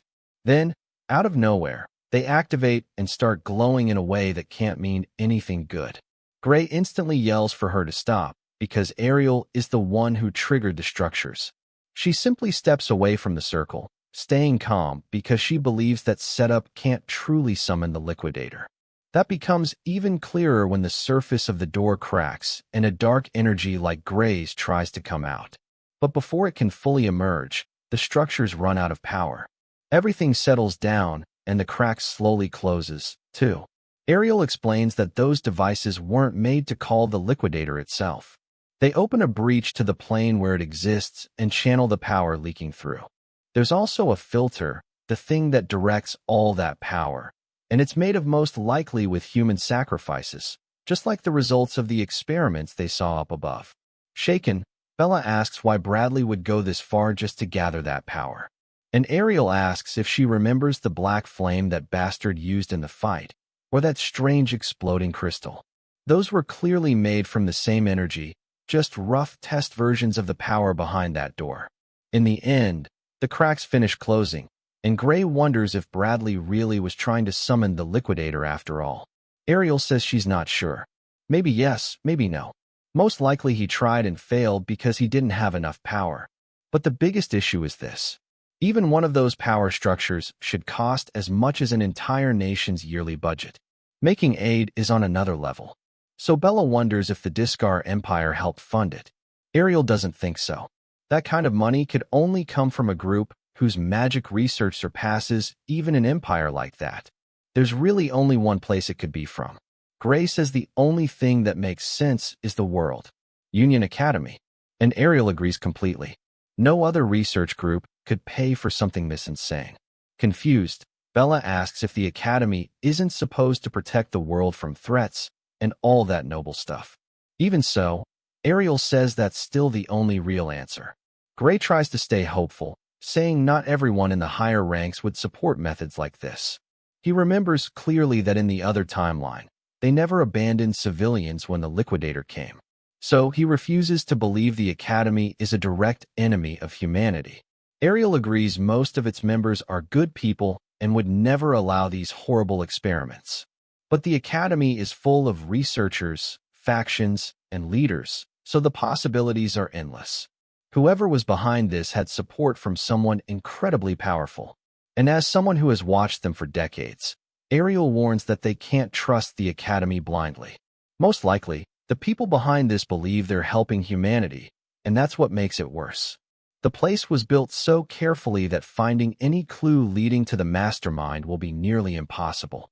And if that wasn't bad enough, everything around them starts exploding, which means they set up evidence-destroying mechanisms linked to Bradley's death. Bella panics and yells that they need to get out, but Ariel calmly says they're just explosives. She's not weak enough to let them die from something like that. And within seconds, she starts draining energy from the strange structures to make her own magic circle around the group. In a firm voice, she tells them not to move as debris crashes down all around them. A moment later, it turns out she managed to teleport everyone to the outer part of the forest. Better yet, she also brought every victim who was still alive, and maybe most important of all of the famous energy structures, too. It was a risky move, but it was the best idea she had because knowing the Academy's higher-ups, she'll need to show them this if she wants a case solid enough that they can't ignore it. And so, the next day, they go to the director's office. The director turns out to be Alexandro, the same man Gray had mistaken for a simple assistant. He welcomes them in, and after explaining that the survivors are already being treated in the medical wing, he thanks them for stopping Bradley's illegal experiments. As for the strange power structures, the analysis confirms each one is worth more than a whole nation's yearly budget. But the real question is where they came from. They were stolen goods taken during an attack on their transport. An attack that left 78 Academy agents dead, completely wiped out. That shocks everyone except Ariel, who already knows about the case. It happened 15 years ago and was carried out by Bloodrinker, the largest criminal organization in the world. Just hearing that name sets something off in Bella because they were also the ones who killed her parents. The problem is the group has many branches and nobody knows where they hide or who really leads them. The only thing anyone knows for sure is that they're behind 70% of crime worldwide. So, it wouldn't be shocking if they had people inside the Academy itself. That stuns Gray since he always saw this place as something ideal. But Ariel reminds him that the Academy doesn't judge by gender, name, or social class. That openness lets talented people from all over the world grow stronger. But criminals can take advantage of that, too, and slip inside. It sounds insane, and Bella insists they need to find them and drive them out. The director agrees, but he's still just a subordinate.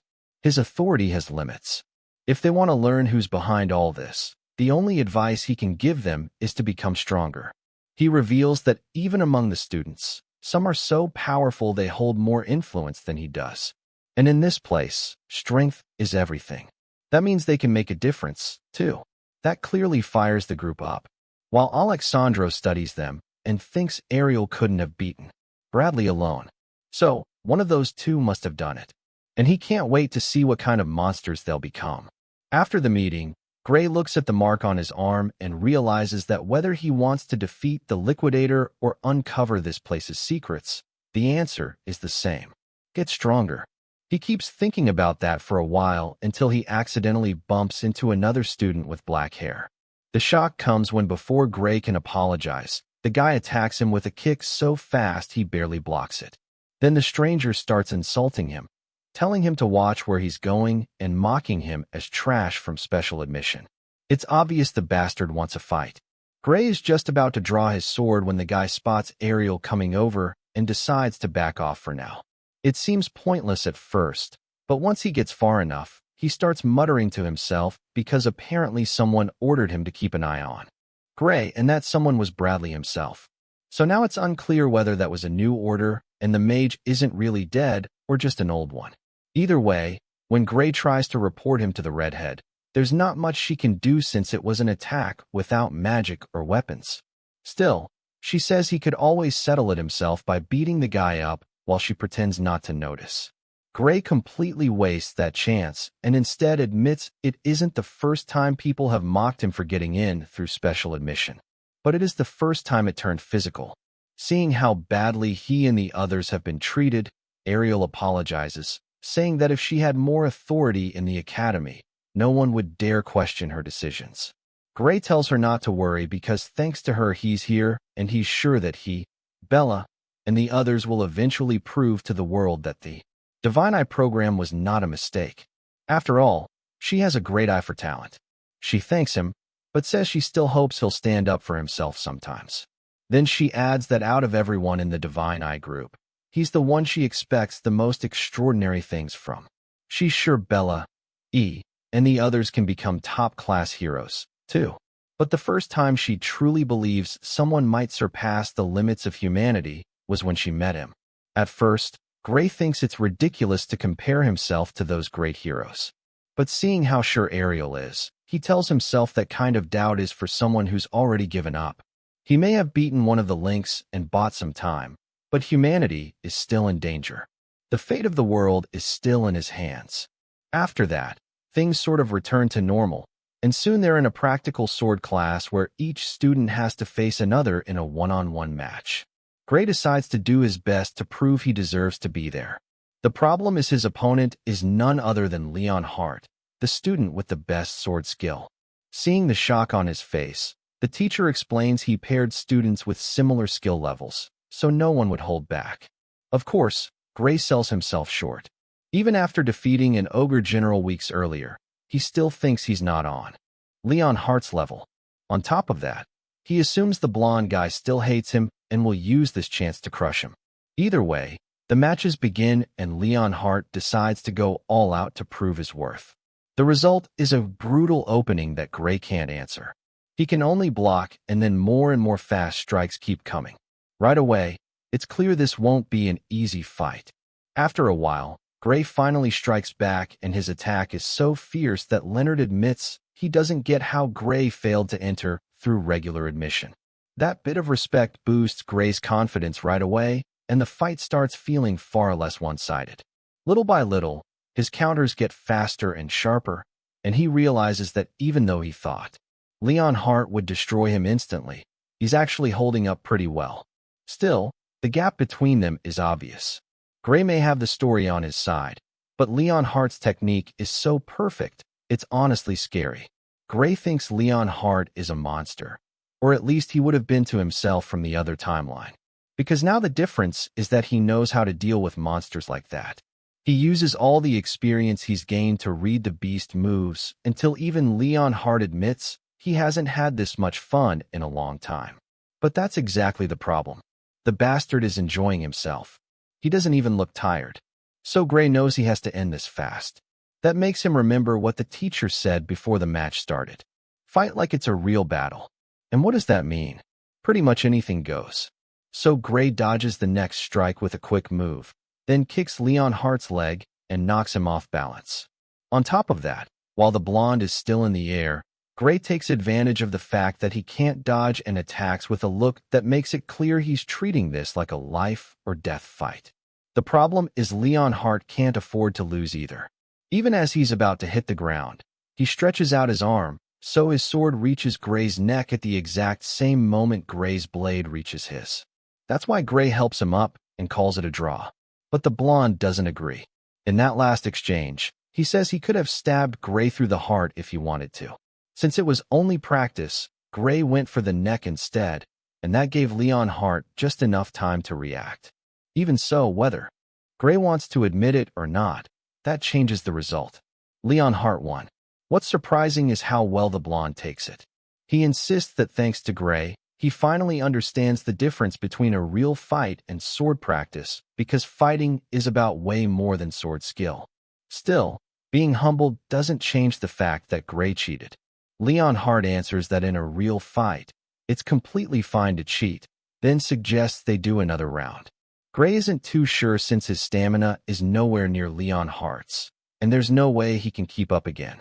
Luckily, or maybe not, they get interrupted by a huge guy who says that real training or not, the teacher never said they could use kicks or anything besides a sword. He also can't understand how a loser like Gray got paired with the best first-year student, basically insulting him for no reason. That's when Leon Hart steps in and says he's the only one strong enough to fight Gray. In other words, Gray is the strong one here, not him. And that gets backed up by the teacher who says the two are at a very similar level. And if he doesn't believe it, he's free to test it himself. If he beats Gray, then he can fight Leon Hart.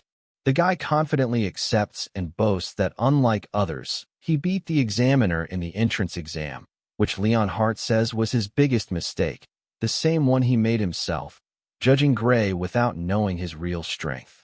The good part is that more people will finally see how strong Gray is and give him credit. The bad part is that this idiot is ruining his precious time with Gray, so Leon Hart starts glaring at him like he wants to kill him. Of course, the bully notices and has no idea what's going on. Still, all of that stops mattering when the teacher says they can begin because Gray can tell right away the guy has way more physical endurance than he does. It's a challenge he has to face. And meanwhile, that jerk charges at him with one goal: put the special admission student in his place. To his real surprise, Gray doesn't just block the attack with one simple swing of his sword. He knocks him away like he's nothing. The bully's confused face is worth it. But Gray stays focused and thinks that this guy's strength is nothing special. He even starts wondering if the idiot is holding back because he's absurdly weak. Then within seconds, Gray throws one plain strike that somehow ends up dropping him for good and ending the fight. It all happens so fast that Gray actually apologizes because he didn't mean to be that rough. Even after being humiliated, the guy jumps back up and asks for a second round. The teacher allows it, saying they can fight as many times as needed until he understands that Gray is not weak at all. So they keep going until the guy is so beaten up that he has to be dragged to the infirmary. And then the teacher announces that as two of the strongest, Leon Hart and Gray have earned the right to represent the first years in the interior battle where they'll face the strongest second years. So far, the first years have lost 35 times in a row. But this year, they believe things will be different. Of course, Gray can't help asking if the power gap between the 2 years is really that big. And the teacher answers honestly, yes. In fact, it's not unusual or even especially disappointing when the first years lose. Just being chosen to fight is already an honor. And if they somehow win, they'll be seen as some kind of miracle. That's why he calmly tells them not to stress too much. That eases Gray's mind, but he still thinks he has to use this chance to change what people think about the special students chosen by the Divine Eye and prove they can fight. Of course, that means training even harder. But all of that gets pushed aside when we cut to a meeting between the teachers and an old man named Bruta from the magic department who asks to speak and proposes that the student Amy White be expelled. Ariel immediately asks why, since she's the one in charge of the Divine Eye students, and he says that's exactly the problem. The girl failed the exam to move up to third year, and even so she was allowed to stay only because she was a special admission. Honestly, the old man has a point. Every other student who failed was expelled, so it seems unfair. Ariel explains that the girl can't show her true potential because of the heavy side effects on her body, but she's absolutely on track to become a world-class warrior. The problem is the other teachers think that's just a sad excuse, and they ask how long it's supposed to take for these amazing powers to finally appear. Ariel says, Amy could gain full control at any time. They just need patience and need to hold on to the Academy's goal of nurturing hidden outstanding talent from all over the world. Sadly, no argument works when those idiots refuse to listen because Brutus says that the Divine Eye that once made her famous isn't as sharp as it used to be. And the proof is that all the current students she picked are complete failures. Worse, he and another teacher suggest it might be time to get rid of the Divine Eye special admission system, pointing out that if more than half the teachers agree, they can vote to expel every one of those so-called failures. That makes even the teachers who had stayed quiet start to hesitate. And one of them says Bella has improved, but she still isn't as impressive as Ariel promised. And overall, the whole Divine Eye issue feels like charity for people without talent. Little by little, the redhead realizes there are far more people against her than for her. And Bruta tops it all off by asking if she really believes she can judge talent better than all of them. Of course, even if she wants to say yes, Ariel knows that would only make the people who already hate her even angrier, while also hurting the pride of those who are still unsure, making the whole situation worse. If she wants to come out on top, she has to be very careful about what she says next. So, instead of reacting to Bruta's insults, mockery, and accusations, she stays silent and repeats to herself again and again that she still has the touch. Her students just need a little more time, but she can't think of any way to stop them from being expelled until one of the teachers mentions Gray. They know he was chosen to represent the first years, but they doubt he'll accomplish anything. Then, Bruta himself proposes deciding the future of the Divine Eye program based on the results of the competition. Unsure, Ariel turns to Hector, and his look tells her it won't work. So, she explains that Gray's power isn't really suited for mock battles. His true strength only shows in life or death situations, which the teachers once again treat like an excuse. Honestly, it does sound like one.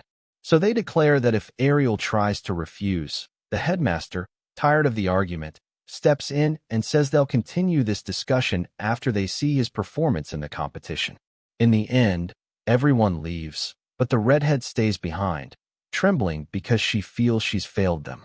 Gray's powers not only aren't fit for this kind of practice match, it's also still too soon for him to use them again.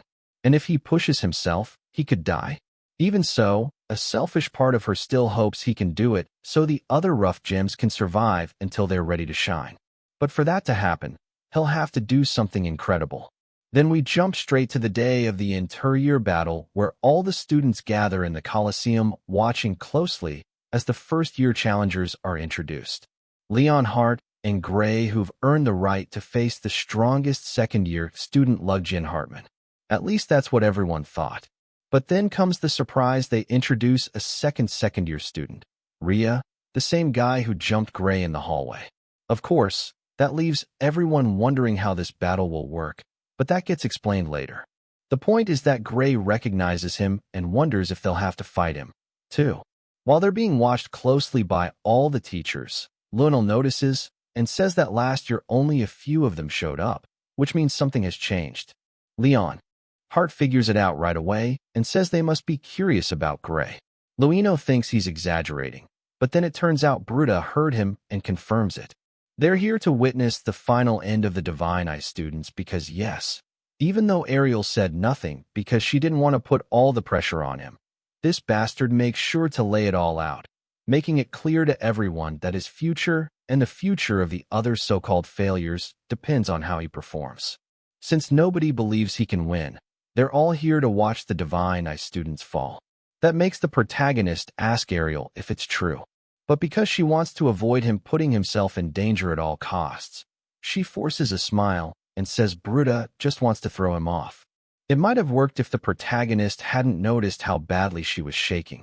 So he only tells her he trusts her, while Bruta keeps tearing into the woman, insisting that today will prove she's a fraud. That's when the whole exchange takes a turn. The protagonist says he can't let comments like that slide.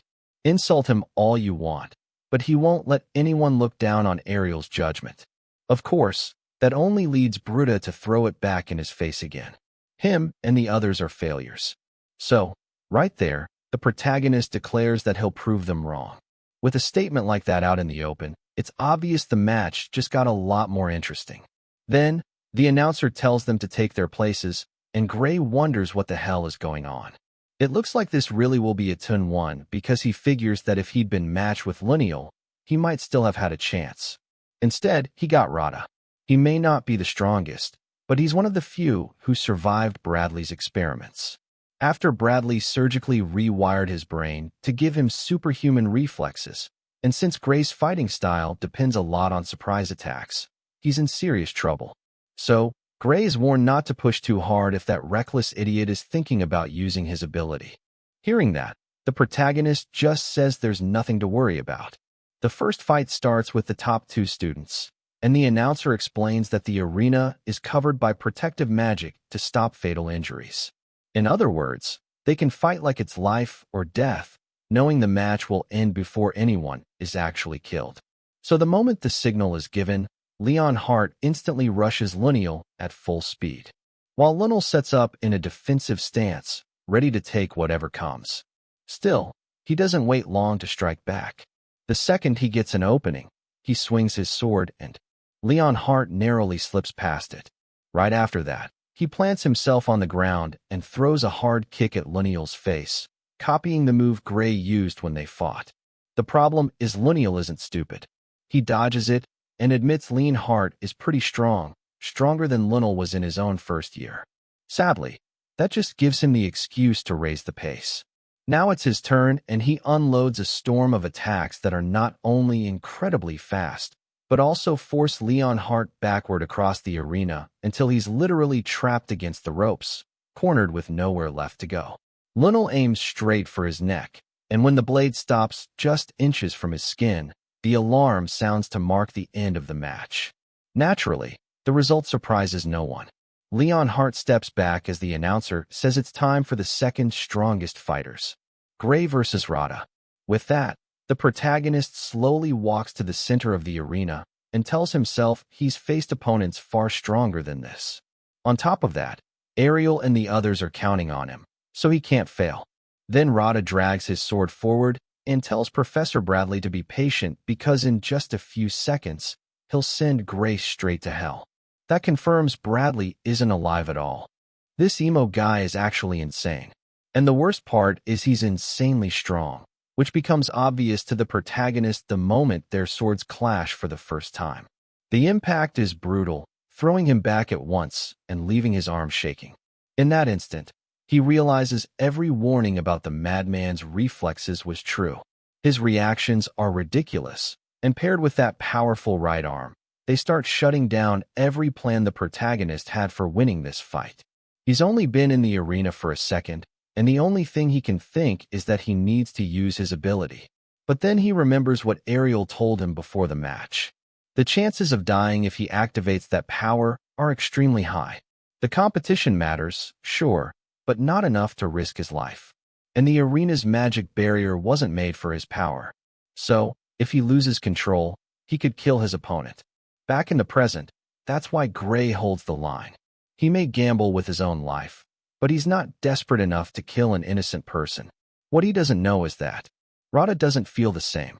Tired of waiting for the protagonist to counter, he launches his own attack. A flurry of quick exact strikes that, oddly enough, are almost overshadowed by the strange muttering. He keeps repeating again and again. The good part is that on a technical level, his moves are actually very simple. And with Gray's overall stats, he should be able to end the match fast. So he starts wondering if Rada is planning something weird, which is confirmed when he looks up and sees a pair of crazed eyes full of bloodlust. Then, Rada manages to drive his sword straight toward Gray's eye, and Gray instantly knows he won't be able to dodge that. The fight would have ended there if not for a sudden shift. He surprises even himself by blocking it just in time with his own sword. The strange part is even he knows he shouldn't have made it in time. So he wonders again if that lunatic weakened the strike on purpose. But that's not the only odd thing, because something else feels wrong. Up in the stands, Gray notices something strange moving inside Rada's chest, and he wonders what the hell that power is. Meanwhile, the teachers say the battle is far too one-sided, and some even mock him because just like the protagonist knows, Rada could have finished this a long time ago.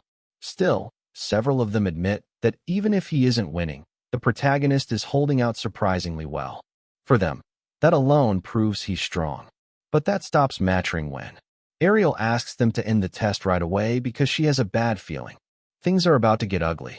Of course, the others insist the security system is flawless and will block any attack that threatens either fighter's life.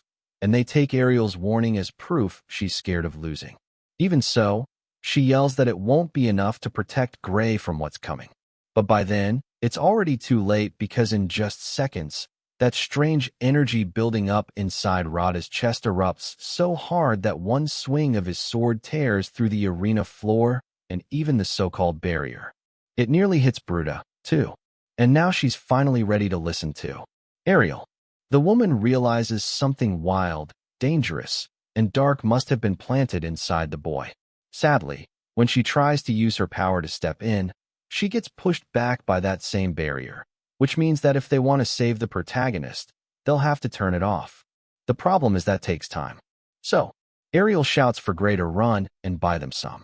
Not a bad idea, except Gray knows that if he turns his back on that thing, he'll die instantly. Because of that, the one thing he still has is a chance to pull this off.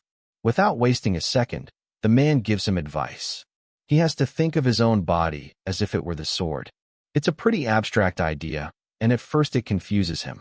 But once he starts picturing himself as the blade, that's when it clicks because another one of Radha's powerful attacks comes at him. Only this time, he dodges it, instantly appearing behind his enemy. Not only that, he's moving so fast that for a moment, he actually wonders if the madman got slower until he realizes the one who changed is him. That gives him the confidence to keep going, and he nearly drives his strike through part of Radha's face. I say nearly because the barrier is still active, which means a small force field forms around Radha to block the cut, but not the impact. And all that stored energy blasts him away at insane speed until he slams into one of the arena walls. And pay attention, he goes straight through the barrier, which shocks the teachers so much they start asking what kind of fight this even is. Without wasting time, they order the medical team to get ready and treat Rod's injuries. That should have been the end of it. Except he stands back up, now completely overtaken by that demonic energy. And if that wasn't enough, he's totally unharmed. So Ariel warns the protagonist the fight isn't over. And he manages to raise his guard just in time to see what's coming. That energy building up into the shape of tentacles, rushing at him and attacking from every possible angle. It's so insane that even Bruta blurts out, "What the hell is that?" Ariel pressures the tech team, and they tell her the barrier will shut off in 10 seconds. That doesn't sound like much, but inside this nightmare, every second matters, especially when Radha closes the distance again, attacking with such force, speed, and bloodlust that the protagonist finally understands this thing isn't human anymore. Then again, he's not exactly normal either. So even though he fights back with everything he has, he still refuses to kill him.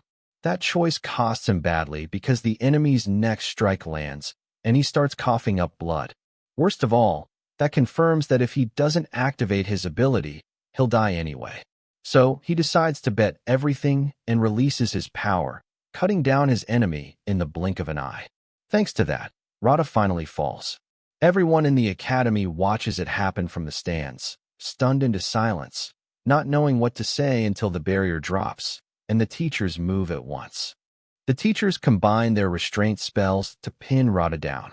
At the same time, Gray forces himself to gather what little strength he has left and tries to stand, but Ariel's warning was right. His body gives out, and he crashes to the ground torn up. The redhead rushes to hold his wounds together with healing magic, and the others waste no time joining in. They all help stabilize him, and then Gray blacks out. He stays unconscious for about 10 seconds. Then in the next moment, he gets back up like nothing happened. His wounds are already closed. He feels fine and nothing hurts. To make sure, Ariel checks him with her special sight. What she finds shocks her. Somehow his soul doesn't have a single new scratch even after using that power. As for his body, the healing magic took care of it. But Hector is the only one who isn't that surprised. He explains that what they did was lessen the backlash. His training was all about hardening Gray's mind and body so that when he used such a destructive power, he could endure it. Even so, Ariel is upset that he put her student in danger, and the two argue for a bit while Gray can only think that at least that hellish training paid off. As for Radha, they rush him out of the arena so his injuries can be treated. Ariel, of course, can't resist asking who officially won. This one is harder to judge than the last fight. But Hector points out that Radha's inner barrier activated when Gray's strike nearly sliced his face. That means Gray won. So, Gray, the first-year representative, is declared the victor, and the crowd instantly bursts into cheers. Hector takes the chance to remind the school leaders that Gray just ended a 35-year losing streak. For him, that should be more than enough proof that Ariel's divine eye doesn't make mistakes. Right away, Alexander says only an idiot would still support getting rid of the special class after what just happened. One of the professors goes even further, saying they should be ashamed for nearly throwing out a student this talented. Ariel says nothing. All she can think is, thank you. Meanwhile, the teachers turn to Bruta and ask if he still feels like questioning Ariel and her divine eye. Of course, he and the people who backed him up turn out to be total cowards. They literally run off with their tails between their legs. That makes it pretty clear the whole matter is officially over. One man even comments that people used to say it was foolish to pick a fight with the divine eye, and clearly everyone forgot that. There's still a long road ahead, but what happened today has changed everything. And that comment about Ariel's past, about how she used to be respected far more than she is now, fills Gray with questions. He starts wondering what happened to make things end up like this. Either way, his thoughts are cut off when the headmaster walks over and in a serious tone says they need to talk. What Rada did was only possible because of a strange power lodged inside his body, and the Academy will investigate it and make sure whoever is responsible pays. Still, they can't ignore that the Academy failed to detect the problem that nearly got Gray killed. So, the headmaster apologizes. Gray tells him not to worry about it. So, the headmaster moves on to the second issue. After Rattle lost control, Gray also unleashed something no one there had ever seen. It wasn't magic. It was something far stranger. A kind of power that modern magic theory can't even begin to explain. That's exactly why he asks Gray to explain what that power really is. Gray quickly thinks about how much he should reveal and decides to be honest, but keep it simple. So, he says he doesn't really know. Of course, to make that story work, he has to lie a little, claiming he didn't even realize he had that power. Until Ariel noticed it and explained the potential sleeping inside him. From a distance, the redhead hears all that and wonders what game he's playing. Gray shoots her a quick look, asking her to go along with it because if they want to stop the liquidator, she needs to stay the one in charge. Ariel understands what he means right away and steps into the conversation to back him up. She explains that even if Gray's power can't be understood through magic theory, she can still see it with her eyes, and that's why Hector put him through brutal training so he could control it. She's also been investigating it herself, which is why she wants all matters related to Gray's power left in her hands. Alexander agrees since the Divine Eye students are technically her responsibility. He does offer to help however he can, and then they turn to something more urgent. Rada, who needs to be examined while he's treated in the infirmary. So, Ariel goes with them. Later, she meets up with Gray and tells him the power they found inside Rada was almost identical to the liquidators. In other words, Bradley must have used the same crystals they found before. And even worse, Rada wasn't actually beaten by Gray's attack. That power activated at that moment, and he completely lost control of his mind and body. The important part is that Ariel isn't stupid. She also figures out that Rada being there wasn't a coincidence. Someone sent him to kill Gray, almost like payback for taking down Bradley. And if Rada was manipulated after that professor died, then Bradley really wasn't behind it. It had to be a third party, someone with access to student records, and one of the big names connected to the man's shady research. For now, all they can do is keep digging. But Ariel's gut tells her the one responsible has to be a high-ranking member of the Academy, so they need to be careful. For the moment, she congratulates him for learning how to use his power without damaging his soul. Then she reveals that Hector has decided it's time to move on to the next stage of his training, which will let him take his ability even further. In the next scene, Gray stands in the middle of the training field, surrounded by hundreds of armored dummies. From a distance, Hector and a group of specialists warn him that this method is dangerous and incredibly painful, so he has to clearly say he agrees to everything that's about to happen. They also remind him there are safer options, just much slower ones. But Gray says he's willing to take the risk, and the training begins. Gray closes his eyes and focuses on what he did last time, trying to move his body as if it were part of the sword itself. Because of that, the dark energy slowly starts flowing through him, wrapping around both the blade and his body. Then he opens his eyes again and says, "Here I come." And a second later, he starts tearing through the dummies. His movements are so smooth, It looks like his arm is moving with the wind itself. The problem is, no matter how amazing it looks, there's still a limit. And before he can finish destroying every target, his body gives out. Luckily, that's why all the experts are there around him. They take turns using healing magic to force his body back on its feet within minutes. Gray thanks them, and Hector praises him, too. Every time he tries, he can hold that power a little longer. If this keeps up, one day he'll be able to fight full battles without his body breaking down afterward. Before, he was always so focused on surviving that he never really noticed it. But Gray finally says using that power makes every inch of him hurt. Hector insists that's actually a good sign. It's proof. Gray is pushing past his limits. Still, he says that if Gray wants to stop or take things slower, he only has to ask. Gray refuses. He's ready to do it one more time. But right then, Ariel cuts in. She reminds them they can only use this brutal method once a day because the nerves in his body need more time to recover, even after healing magic. If he pushes past that limit, he could lose the ability to properly use his sword. For the first time in a while, Hector agrees, and the three keep talking until one of the healers asks why Gray is so obsessed with getting stronger. Ariel answers that the people working with Bradley are now after his life, so he has to be ready for the worst. Everything that happened with Roto was only the beginning, and Bloodbrinker possibly being involved makes things even worse. Getting stronger is the only way he can survive. Once again, Ariel apologizes for dragging him into all this. But Gray tells her stopping the Liquidator's experiment was his own choice, so he's ready for whatever comes next. Luckily, Ariel says she knows a much simpler way that always helps swordsmen grow stronger. Change the sword. Even if the Academy-issued one is top class, it's obvious it won't be able to handle his power for long. In fact, with all the potential he still hasn't unlocked, she doubts there's any weapon strong enough, but they have to try. So, she says she'll take him to Riva to choose one. Right away, Hector says she might be going a bit too far. Gray isn't ready yet. Ariel ignores him, and suddenly a door opens out of nowhere.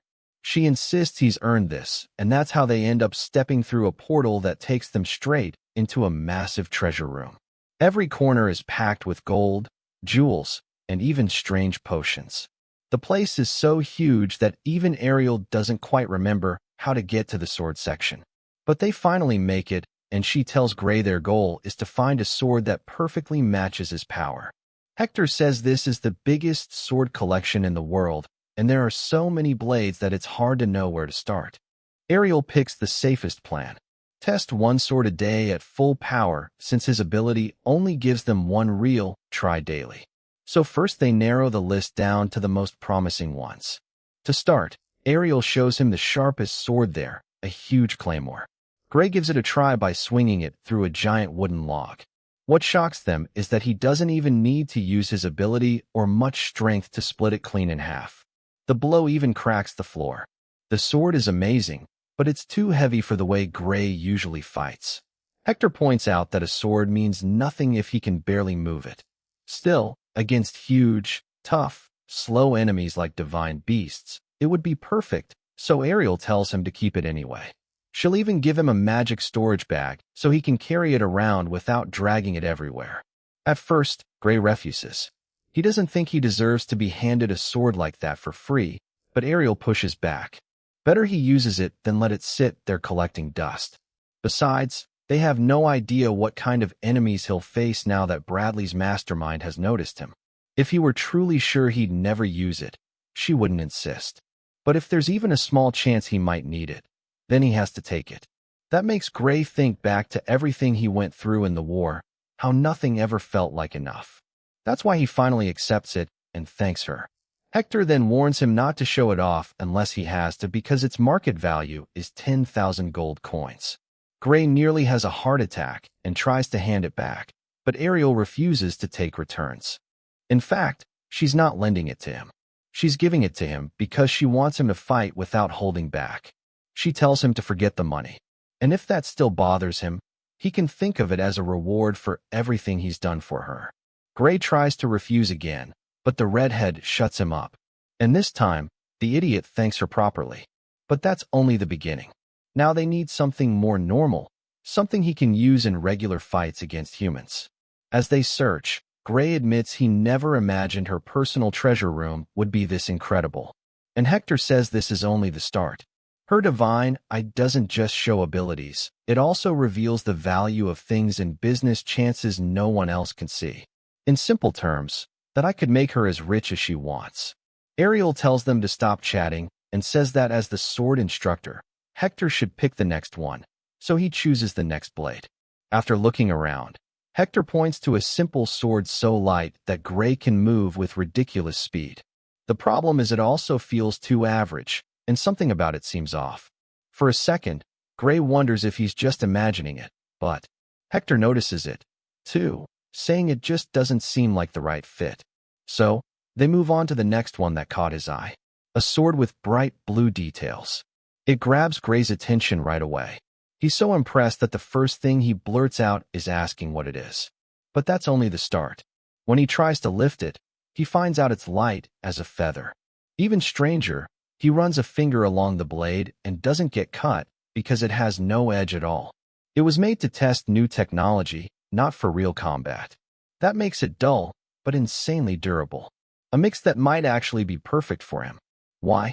Because with his ability, sharpness barely matters. What he needs is a sword that can survive his power no matter how strong he becomes. For now, other swords can still work, but sooner or later, they'll only hold him back. So, Ariel thinks the key to pushing his potential even higher is getting used to fighting without depending on a blade's edge. That's why a sword like this could let him grow without limits. And she proves it by smashing a test block with all her strength. The sword can't cut through it, but the force still goes straight into the target and nearly destroys it anyway. Ariel still isn't fully sure it'll work, but she admits it's worth trying. She says he can check out any weapon he wants, even ones that aren't technically swords. For a moment, that really hooks Gray because honestly, he could spend all day studying the weapons there. One emerald-colored blade quickly catches his eye, and he's about to grab it when something changes. His body stops on pure instinct, then starts walking toward another sword he hadn't noticed before, a long slim blade that feels strangely familiar. Curious, he asks Ariel what she knows about it, and she explains that a former student left it there after graduating. It isn't famous, but it's very well made. And she's absolutely right.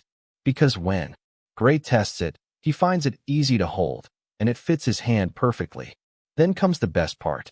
With his first swing, it slices through a test block like butter, matching his movements with a scary kind of flow.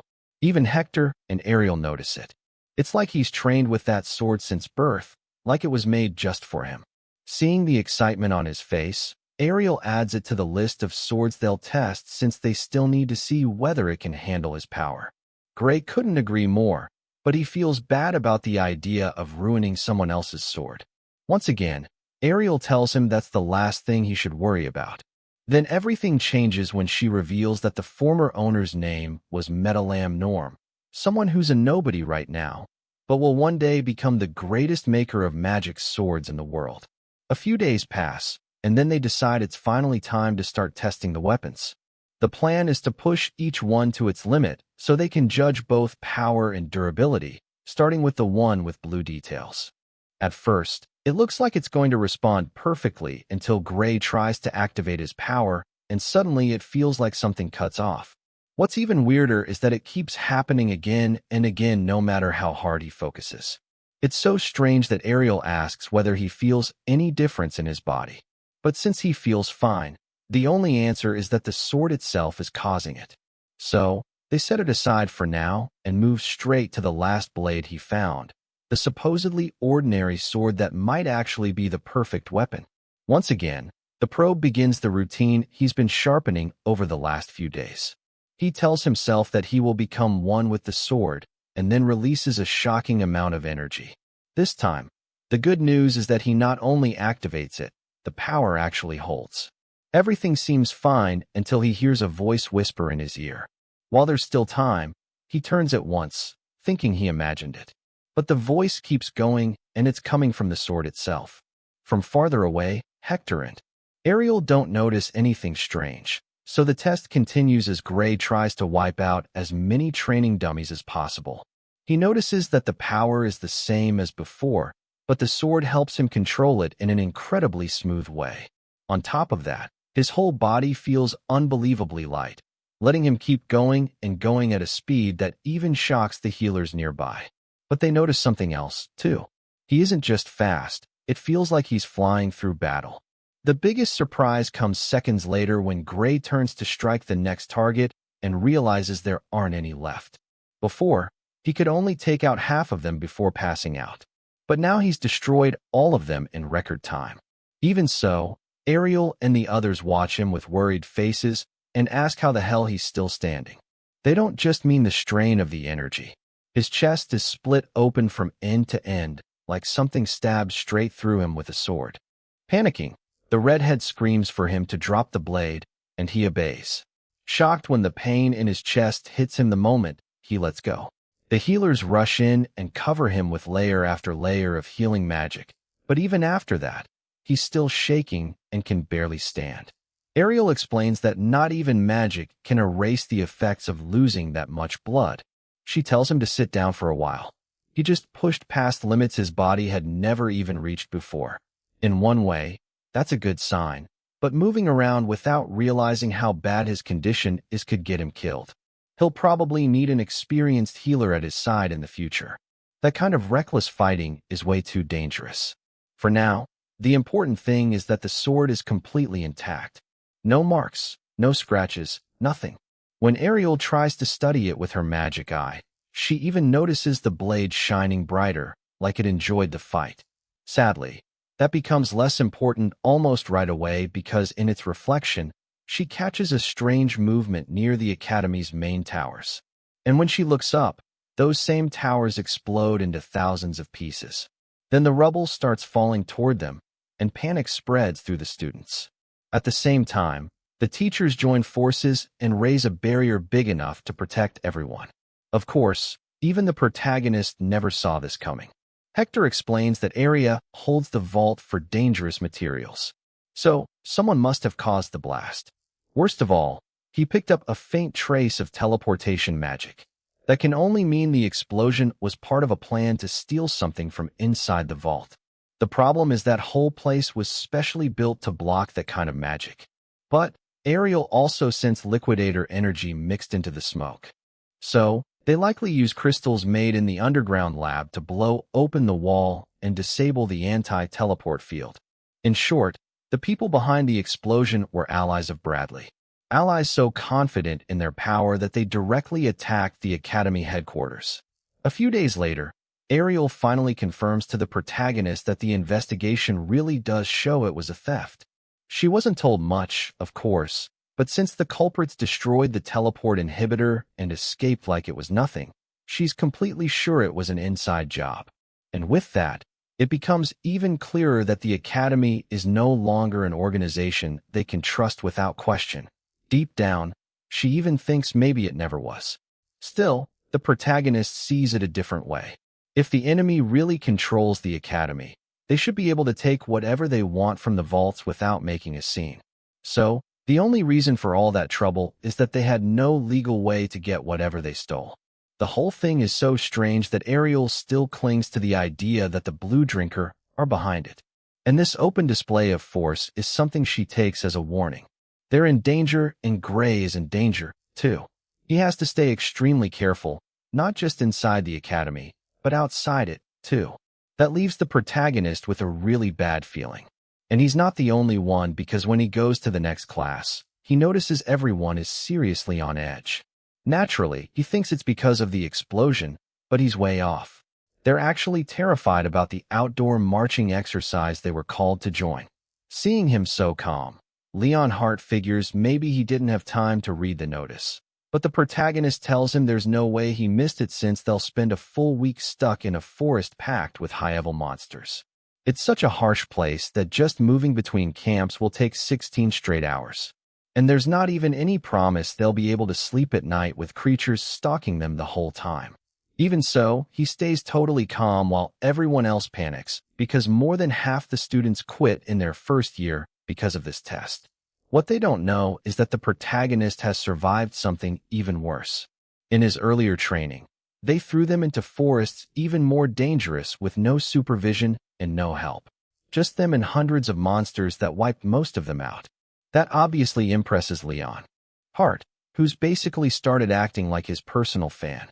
Still, seeing everyone so nervous also makes Gray realize maybe he's taking this too lightly and needs to pay more attention to what could happen.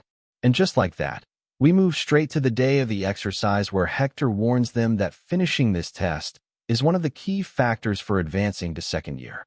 Gray notices they're right at the edge of the winter continent, a wild place with no inhabitants, even if it looks beautiful at first glance. For a moment, he wonders if there's a specific reason for that, but it's obvious he'll get the answer soon enough. That's because Hexern, one of the people in charge of supervising them, decides to lead them through an alternate route deep in the forest. So, the hours pass with everyone walking through endless trees. The worst part comes when they ask how much farther it is, and it turns out they've only made it halfway. The teachers try to encourage them, saying they'll get used to it little by little. Some students notice that Leon Hart doesn't even look tired, but the blonde guy is even more impressed by the protagonist's stamina.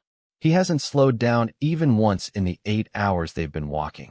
Still, the most shocking moment comes when a girl is about to get attacked by a giant spider. He wastes no time, and with one quick motion throws a dagger that kills it instantly. So, it's not just that he can keep up the pace. He's fully focused on everything happening around him.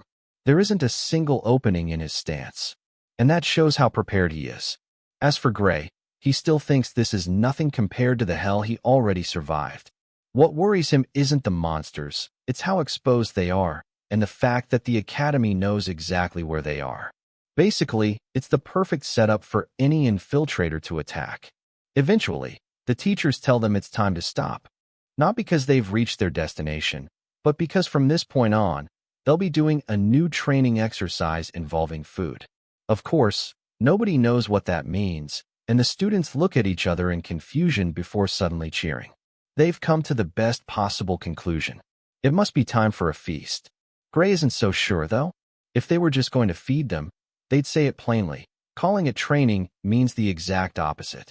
His doubts are confirmed when one of the teachers explains that on trips like this, the students are the ones who cook.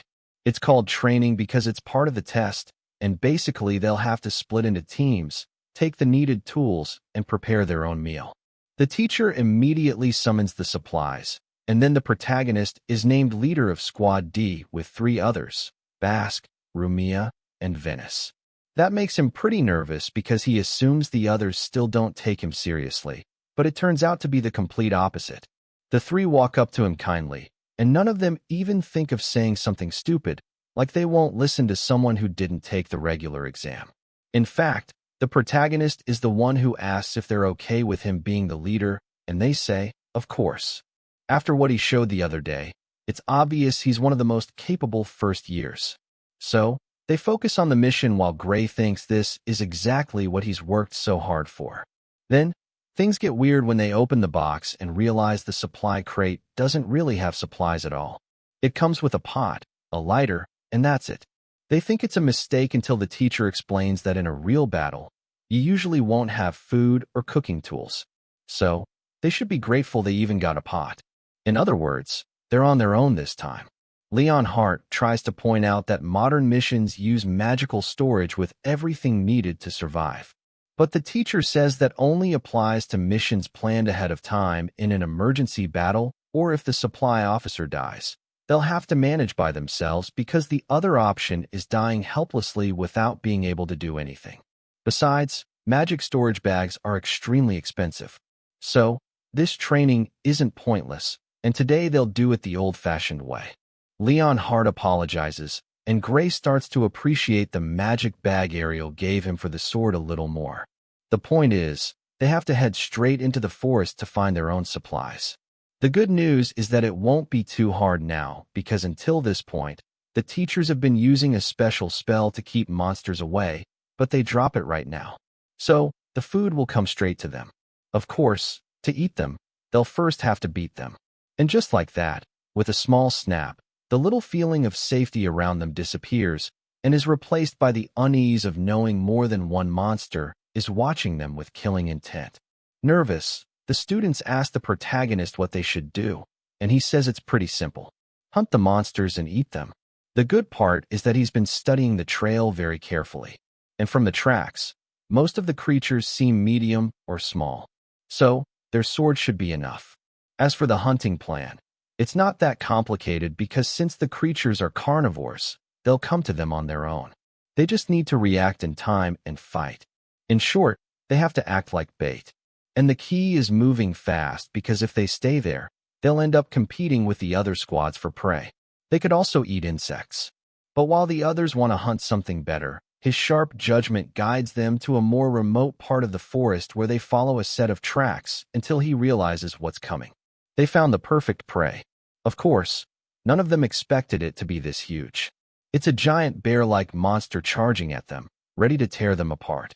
Naturally, the protagonist already expected something like this, but the others didn't, and they freeze instantly since it's also the first time they've seen a real monster this close.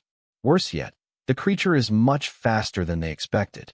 Even so, they still manage to dodge it just in time, and their bodies react almost instinctively to each attack. The pink-haired boy thinks this is exactly what he's trained for all this time. And after dodging another huge strike, it's his turn. He drives his sword into part of the monster's neck. Or at least that's how it seems, because right when he thinks he has it cornered, the bear swings one of its paws at him. He doesn't notice until it's only inches from his face, but luckily the protagonist reacts in time, and with one quick move tears the whole paw off that triggers a wild, violent reaction from the creature. And with the protagonist fallen on his back beside it, the beast lashes out with an attack that would have been brutal if not for the fact that Gray already knew it would react like that. And in a matter of seconds, he cuts off its head. From a distance, all of this is seen by his teammates, who can't believe he pulled it off so easily. Then the protagonist quickly helps the pink-haired boy back up, and of course, he thanks him for it. Gray warns them not to relax. Even a dying monster can still move after a fatal hit. So instead of focusing only on killing them, everyone needs to focus on staying alive. These aren't people, they're beasts that fight to the bitter end. After that, they dig into the bear meat, and it tastes way better than anyone expected. The protagonist explains that monster meat changes a lot by species. Some can be eaten, but others are straight up poisonous. So, he says they should always check the local species list before a mission. Surprised, Rumia asks if he trained in survival skills, and Gray says he knows a few things, but he's no expert. Their talk keeps going until another squad shows up. They clearly had a much harder time finding prey, so they ask if they can have some food. After checking with the others, the protagonist agrees. The problem is before they can hand over anything, the professor suddenly appears and warns them that sharing food between squads is forbidden, then takes the unlucky group away. Not long after, all the teams gather again to start another 16-hour march to the next destination. This time, the exhaustion is obvious because unlike the protagonist team, the others barely had time to recover, and the professor announces they'll camp here. The good news is that now they'll finally get portable rations and personal tents to rest comfortably. The bad news, there will be a surprise attack drill during the night. So, each squad has to come up with its own way to defend the camp. They can use any method they think works.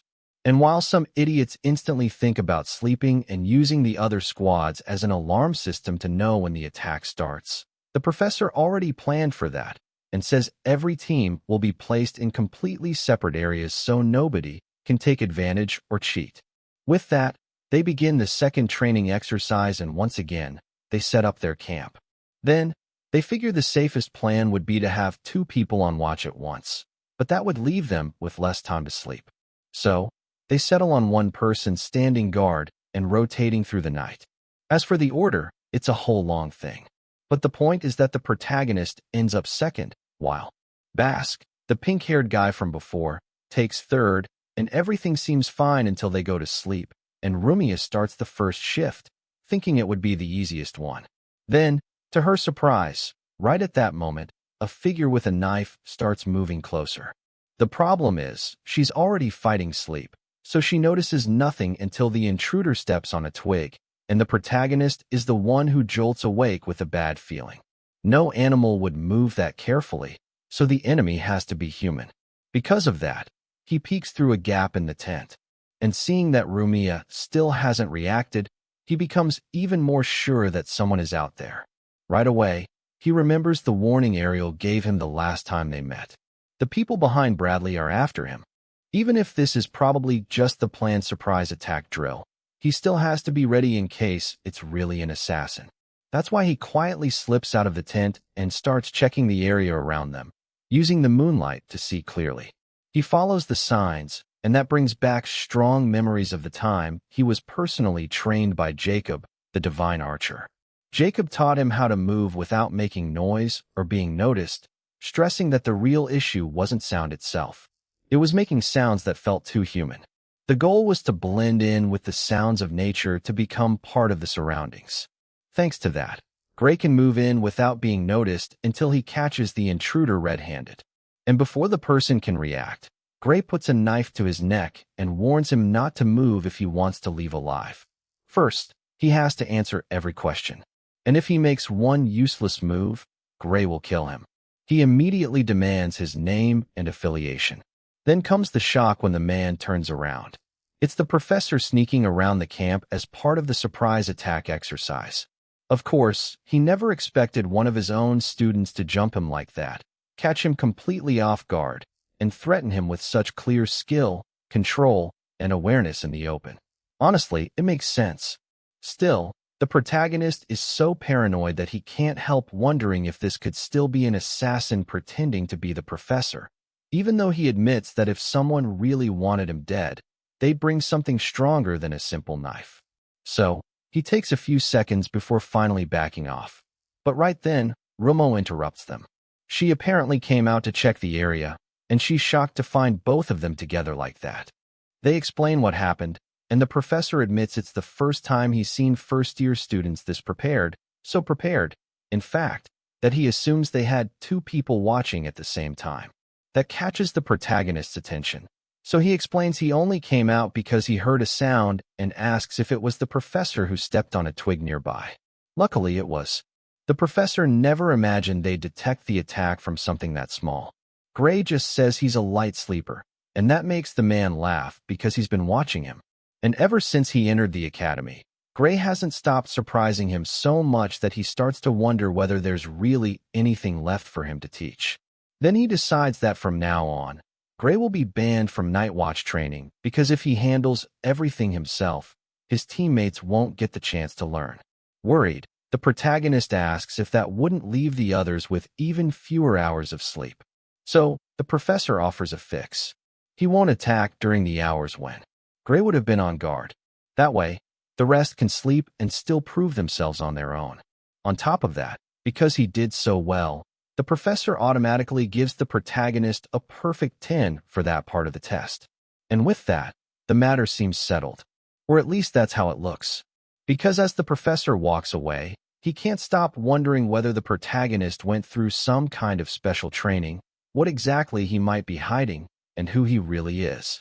With all those questions hanging in the air, we move to the next day when he gathers the students again to continue the march, and the strain from lost sleep, plus the wear from not resting properly starts showing even more.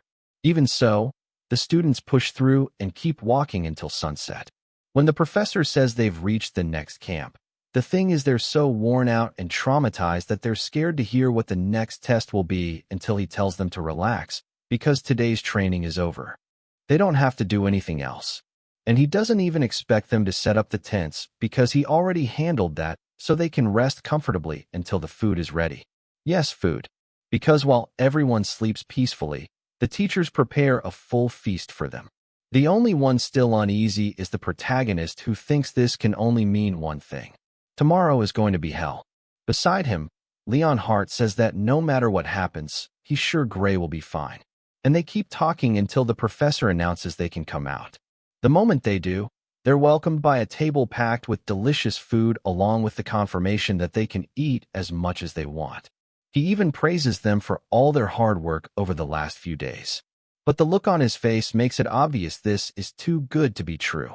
And that gets confirmed the next day when he and the other teachers explain that they're about to begin the most dangerous part of the training, where they'll have to cross the dangerous zone of the Gastia Mountain range. It's a harsh place, but things still go fairly well at first because they've recovered, have their energy back, and are moving at a fairly calm pace. Once again, everything feels fine until they're warned to get ready because in 2 kilometers they'll enter the habitat of the water lizard, a monster far stronger than anything they've faced so far. One that can kill a person in seconds. That's why they're told to move slowly and not draw attention, since any noise could mean death. Even though these creatures usually seem calm, they're still bloodthirsty. Again, Gray thinks the situation reminds him of the training he had with Jacob. So he starts moving exactly the way Jacob taught him, a method the professor instantly recognizes as something only a skilled monster hunter would do. Meanwhile, the other students move so badly, it's almost ridiculous. So, the professor yells at them to hurry up. The protagonist thinks that's reckless since they're still beginners in an extremely dangerous area. Even so, they keep moving until they reach the most critical part of the territory. There, he tells them that from that point on, talking is forbidden. Strangely, everything feels so peaceful that many of them let their guard down.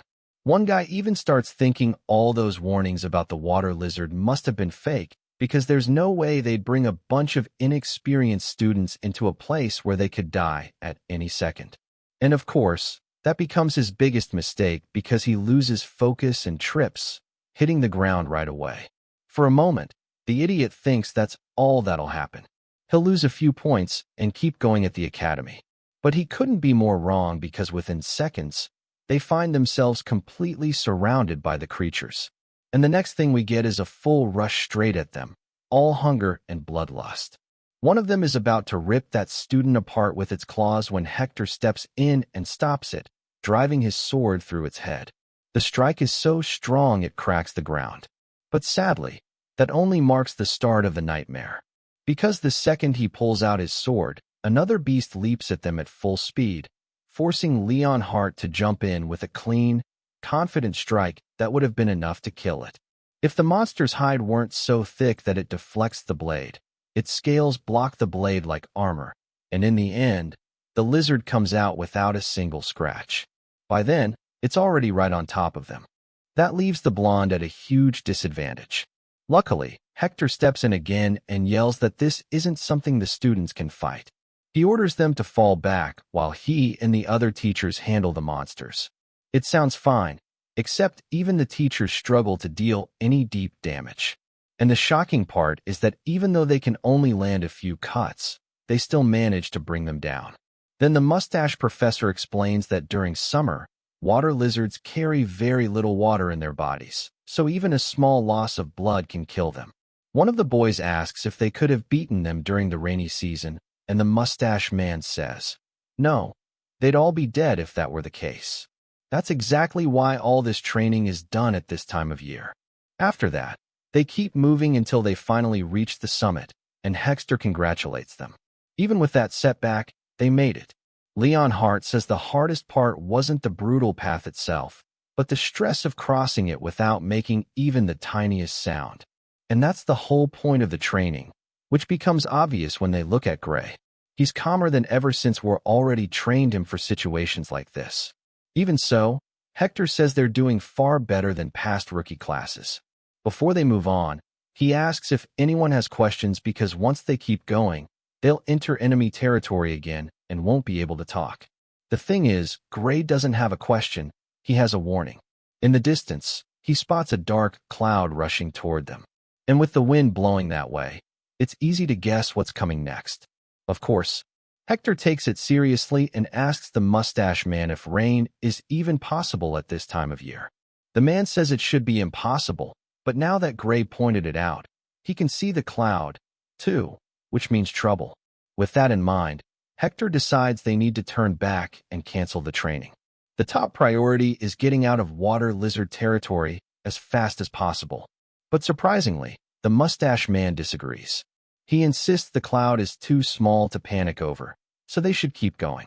Hector argues that even one cloud at this time of year is already strange, but the mustached teacher, whose name is Wormhill, is backed by the other professors. They point out that he's led this training for years, so they should trust his judgment. Wormhill adds that if Hector is that worried, they can just move faster, telling the students to run like their lives depend on it.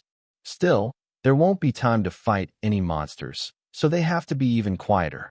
The problem is, just like Hector feared, less than 10 minutes pass before it starts pouring rain, something completely unnatural for this season. It's so strange that he starts wondering if the rain is being caused by someone. And as if that wasn't enough, Wormel starts talking out loud about how shocked he is, even though everyone knows they can't make noise. So Gray walks over and tells him to be quiet, but the idiot keeps talking until the obvious finally happens. A water lizard appears behind him, ready to kill. Worst of all, just like they were warned, this one moves much faster than before, and Wormel barely manages to dodge it. Still, he does avoid the hit and draws his sword just in time to strike back, piercing the creature's arm and making it spill plenty of blood. But it doesn't fall. Instead, it turns even more savage, glaring at him like he made a huge mistake. A second later, the beast counters, snapping its tail like a whip. But even though Wormel stabs it again, it still isn't enough. The force of the blow sends him flying across the forest, and he slams straight into a giant rock. Several seconds pass before he manages to stand, shaking from the effort. Of course, the students can hardly believe one of their teachers is getting beaten that easily. Even Gray thinks his reflexes should be fast enough to dodge that, which can only mean this lizard is far stronger than any they faced before. By now, it's obvious every warning about the water lizards in the rain was true. So, the remaining teachers quickly form a special formation meant to pin it down in a 4-on-1 fight, where in theory they should have the advantage. The problem is that even though each of them lands careful strikes on key parts of its body, the creature keeps fighting like nothing happened. Then, it breaks through Wormel's guard again, knocking him to the ground completely helpless. And this time, the monster is faster. Without wasting a second, it jumps at him to finish him off, but it's stopped by Hector's sword, which slices through its neck in one clean hit before it's too late. Things are so bad that even they seem surprised they actually managed to kill it. Hector warns that this is no time to relax, because not even the teachers are strong enough to come out of this unharmed. The mustache man agrees and tells one of the female teachers to cast an emergency teleport spell so they can get out before it's too late. The problem is she says she's been trying for a while, but for some reason it won't work. When the others try, they get the same result. It's clear something or someone is blocking their teleport magic on purpose. And combined with the fact that rain started when that should be impossible, it can only mean whoever is behind this is targeting them more. Specifically, this whole expedition.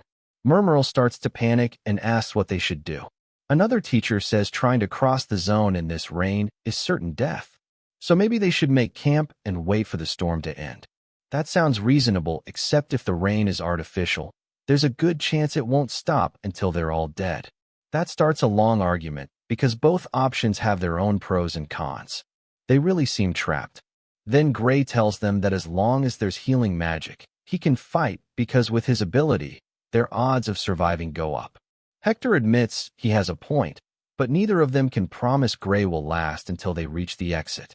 Still, staying there means dying, so even with the risk of pushing his powers too hard, Gray insists this is the perfect chance to train and push past his limits in a real life or death situation.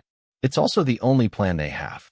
And when Hector tries to refuse, Gray corners him by asking if he really values his own life more than the dozens of students who could die there if they do nothing. That instantly reminds Hector that Ariel had already warned him about Gray's habit of wanting to sacrifice himself every chance he gets. And he also remembers the desperate look on her face when she asked him to protect the boy. Even so, he has no choice but to accept, asking him to. But right then, they get cut off by Wormel, who insists it's insane to trust so many lives to a single student. Hector says they haven't seen everything Gray can do, and since they don't have many options, he suggests they take the risk together and trust in Gray's power.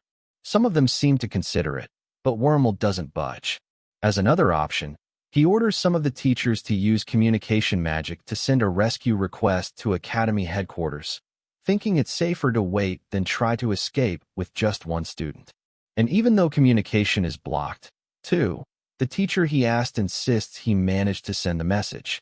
The problem is, instead of calming things down, Wormhole accuses Hector of being reckless and willing to put the students in danger, and the tension only keeps rising.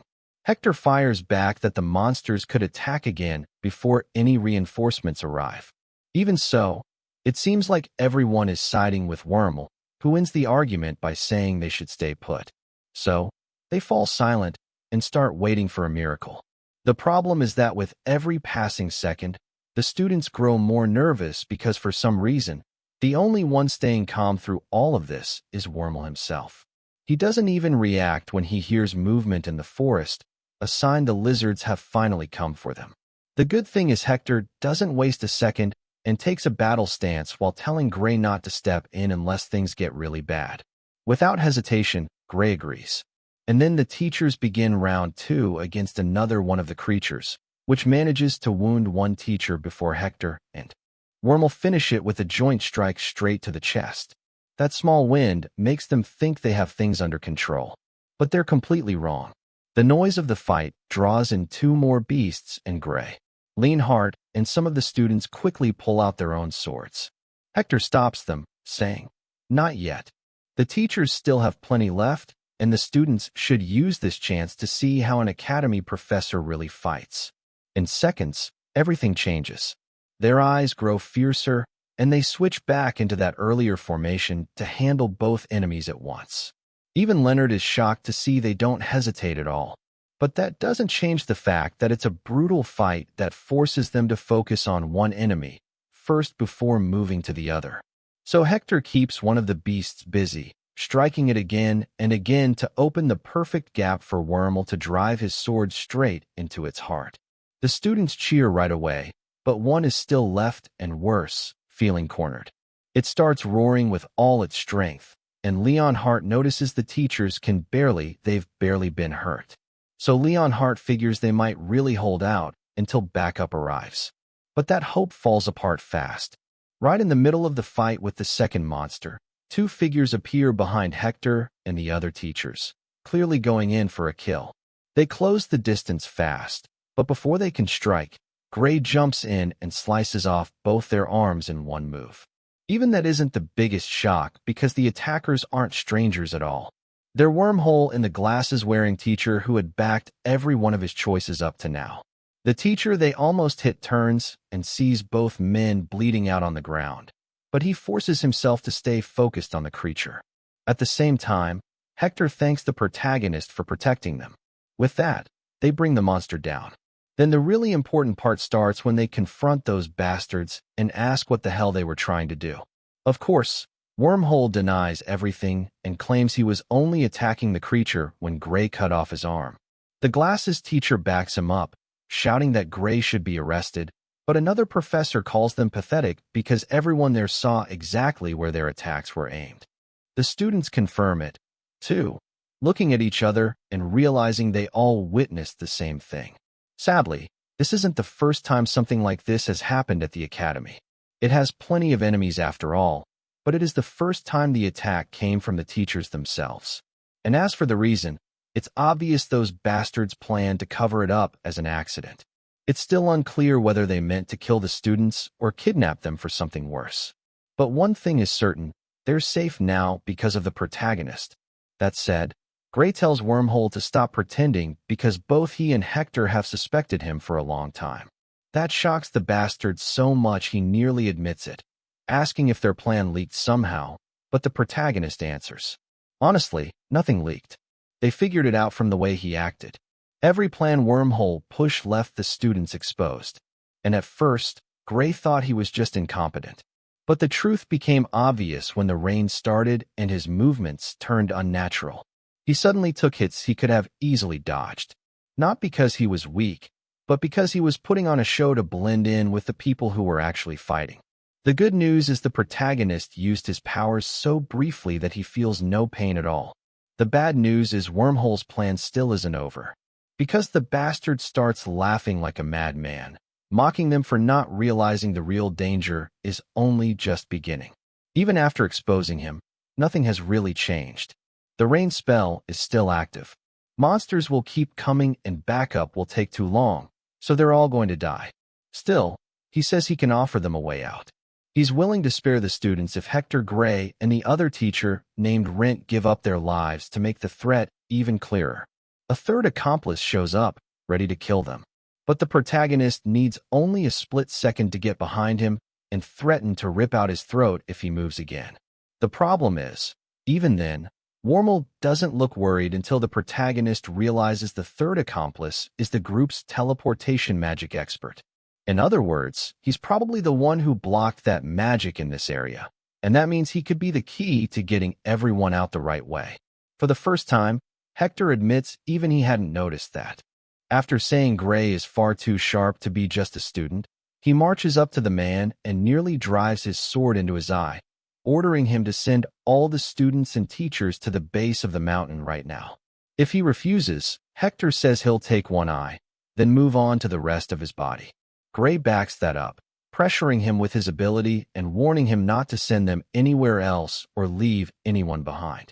Now, Wormhole finally starts to get scared, and even though he throws out his own threats to stop his allies from betraying him, it's too late because Hector steps toward the man so firmly that just before the sword can stab into his eye, the guy slams his hands to the ground and activates teleportation magic. And just like that, they don't just end up at the foot of the mountain. They're sent all the way back to the academy, the starting point of the expedition. The twist is that he teleports not only the students, but himself, the protagonist, Wormhole, and the teachers, too. In other words, everyone returns exactly from where they were. The commotion draws the guards who are stunned to see the first-year swordsmanship class back so early. Hector quickly explains that they had to evacuate because of an attempted murder by the teaching staff, more specifically Wormhole and the two magic professors working with him. With unbelievable nerve, the man tries to deny it, but the students speak up right away and say it's true and that they would have died if Gray and Professor Hector hadn't uncovered the plot and saved them. Since the matter is so serious, the guards focus first on everyone's safety and ask if anyone is injured. Everyone stays quiet, including Wormhole, who clearly knows this isn't the time to play innocent or waste time on treatment. The surprising part is that they don't just arrest him and the other bastards. They cuff everyone and take them to a special room to start questioning them, making sure there's no cover-up or escape by other accomplices. So, one by one, they all go into an isolated room to give their version of what happened. And that goes on for hours. Then, without even waiting a full day, they're called into a courtroom for the final verdict. The headmaster begins by saying the main people responsible were Professor Wormhole, the expedition leader, Professor Valen, who turns out to be the vice headmaster, and two magic professors from the emergency team who helped stage the whole thing. We also learn the teacher who supposedly used the first teleport spell to escape was part of it, too. So, Wormhole and the vice headmaster are found guilty of knowingly and repeatedly helping carry out the criminal plan. Best of all, there are no lighter circumstances here, so they're sentenced to death on the spot, and the investigators are allowed to torture them for every bit of information they can get about anyone connected to the case. The message is obvious. They won't be allowed to die quickly like the coward he is. Wormhole begs them to kill him, but please spare him from torture. The headmaster answers with total silence, leaving no room for mercy. So, the bastard tries to run only to be stopped brutally by one of the guards. In the end, the headmaster gives one simple order. Take them away. The three are dragged off toward the torture area, leaving only the teleportation guy who gave in at the end. He's still guilty, but they value the fact that he cooperated. So, after the interrogation, he'll be allowed to live as part of the criminal battalion, a special army unit where convicts fight in wars to reduce their sentences. After that, Gray meets with Hector, who says he's sorry student life has been so full of trouble for him. The protagonist says he's already used to it. What really surprised him was learning there were so many criminals inside the academy, because he used to see it as some untouchable sanctuary. Hector says that's far from the truth. In fact, the academy gets criticized for barely screening people at all and caring only about strength. Gray admits he can't say for sure whether that's good or bad, but he does know the academy has helped him become stronger than he ever thought he could be. The place may be corrupt, but there are still people there he really can trust, and that's enough for him. Those words make Hector think Gray definitely isn't an ordinary student. That's exactly why he warns him. The classes are about to get much harder from here on out. It'll be rougher, but he'll grow even stronger. Gray answers that that's the whole point. Several days later, Rin gathers them to praise how they handled the training trip. A lot of strange things happened, sure, but the important part is that they survived, which means basic physical training is over and it's time for the next stage. Before explaining what comes next, though, he shows them the goal they're expected to reach by bringing out a steel stake more than 15 centimeters thick, one that he can split in half with a single strike. Confidently, he says, anyone who can cut it cleanly in one slash will get approval to jump straight to second year. Anyone who can't has to keep training, and if they still fail by the end of the term, they'll be expelled automatically. The harsh part is that every year about half of the students fail to cut it, so only around half of the first years move on to second year. Worried, one girl asks what happens if they get expelled, and he's quick to say it's not like they'll die. Usually they just transfer to smaller mines in their own countries. Most students expelled from the World Academy end up becoming top talent in smaller groups. And if they don't want to keep studying, they're still welcomed as royal guards or even bounty hunters in different guilds. In short, just making it this far already means they've become something special, already makes them superhuman. And Gray remembers what Ariel once told him, that the gap between this academy and everyone else is completely insane. Either way, instead of stressing over getting expelled, Rin tells them to try cutting the steel stake, which looks impossible for students at their level. And yeah, it really is because the first student can't even leave a mark on it. Even worse, he hurts his hand and drops his sword. That last part makes Rin mad. He says a swordsman should hold on to his blade until death. Gray asks if there are any limits on what sword they can use, thinking Ariel's sword might let him cut it. The teacher quickly shuts that down. Only standard swords are allowed for this test. Gray knows he could probably do it by using his power, but his pride won't let him. If other people have done it without extra help, then he can too. More than that, if he reaches the point where he can pull this off, then no one would be able to stop him, not even the liquidator himself. So basically, he just has to get stronger. As if he could hear his thoughts, the teacher says they don't need superhuman tricks for this. Just practice. And one thing that separates beginners from pros, vital force infusion. That's the real key to reaching second year. They need to learn how to send the vital force inside their bodies into their swords. Gray had heard of that in his past life, and now he realizes that's why swordsmen from this academy are so much stronger than everyone else. Luckily, Rin is going to teach them. He says the trick is to use a demonic sword that drains their life force, which helps them get used to the feeling until it starts happening naturally. Then he asks if anyone wants to test it first, but the words demonic sword scare most of them. And in the end, only 2 students raise their hands. Gray, desperate to get stronger, and Leon Hart, who's still upset that he couldn't do anything against the water lizard, even though he was the strongest student. In the end, the teacher picks the blonde one. The moment he grabs it, he feels his strength being drained little by little. Since he's still a beginner, he shouldn't hold it long. So, the teacher tells him to hurry. And to everyone's shock, he actually cuts the stake. He's not strong enough to slice all the way through, but he does manage to leave a very deep cut, and everyone is seriously impressed until he suddenly drops to the ground. The others rush to help, but Rin tells them not to worry. Everyone goes through this at first. They just need rest to recover the energy the sword stole. He's actually impressed Leon Hart lasted that long with it in his hands. That's what he'd expect from the top student.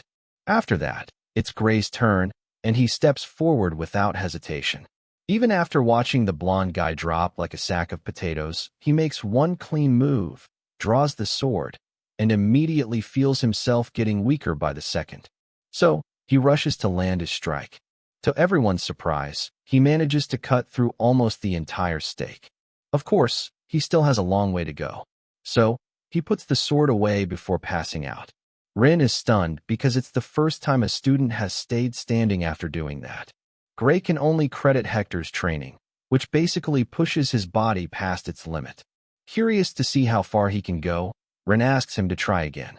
This time, though, he not only fails to leave a scratch, but also drops flat to the ground because his body is already at its limit. Rin uses that to explain that this is a secret technique taught only at the World Academy.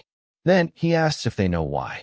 Rumi quickly guesses it's because it's too dangerous, but the truth is no one has ever died from using that sword itself. The blonde student says, maybe it's because the sword is too valuable to leave somewhere ordinary.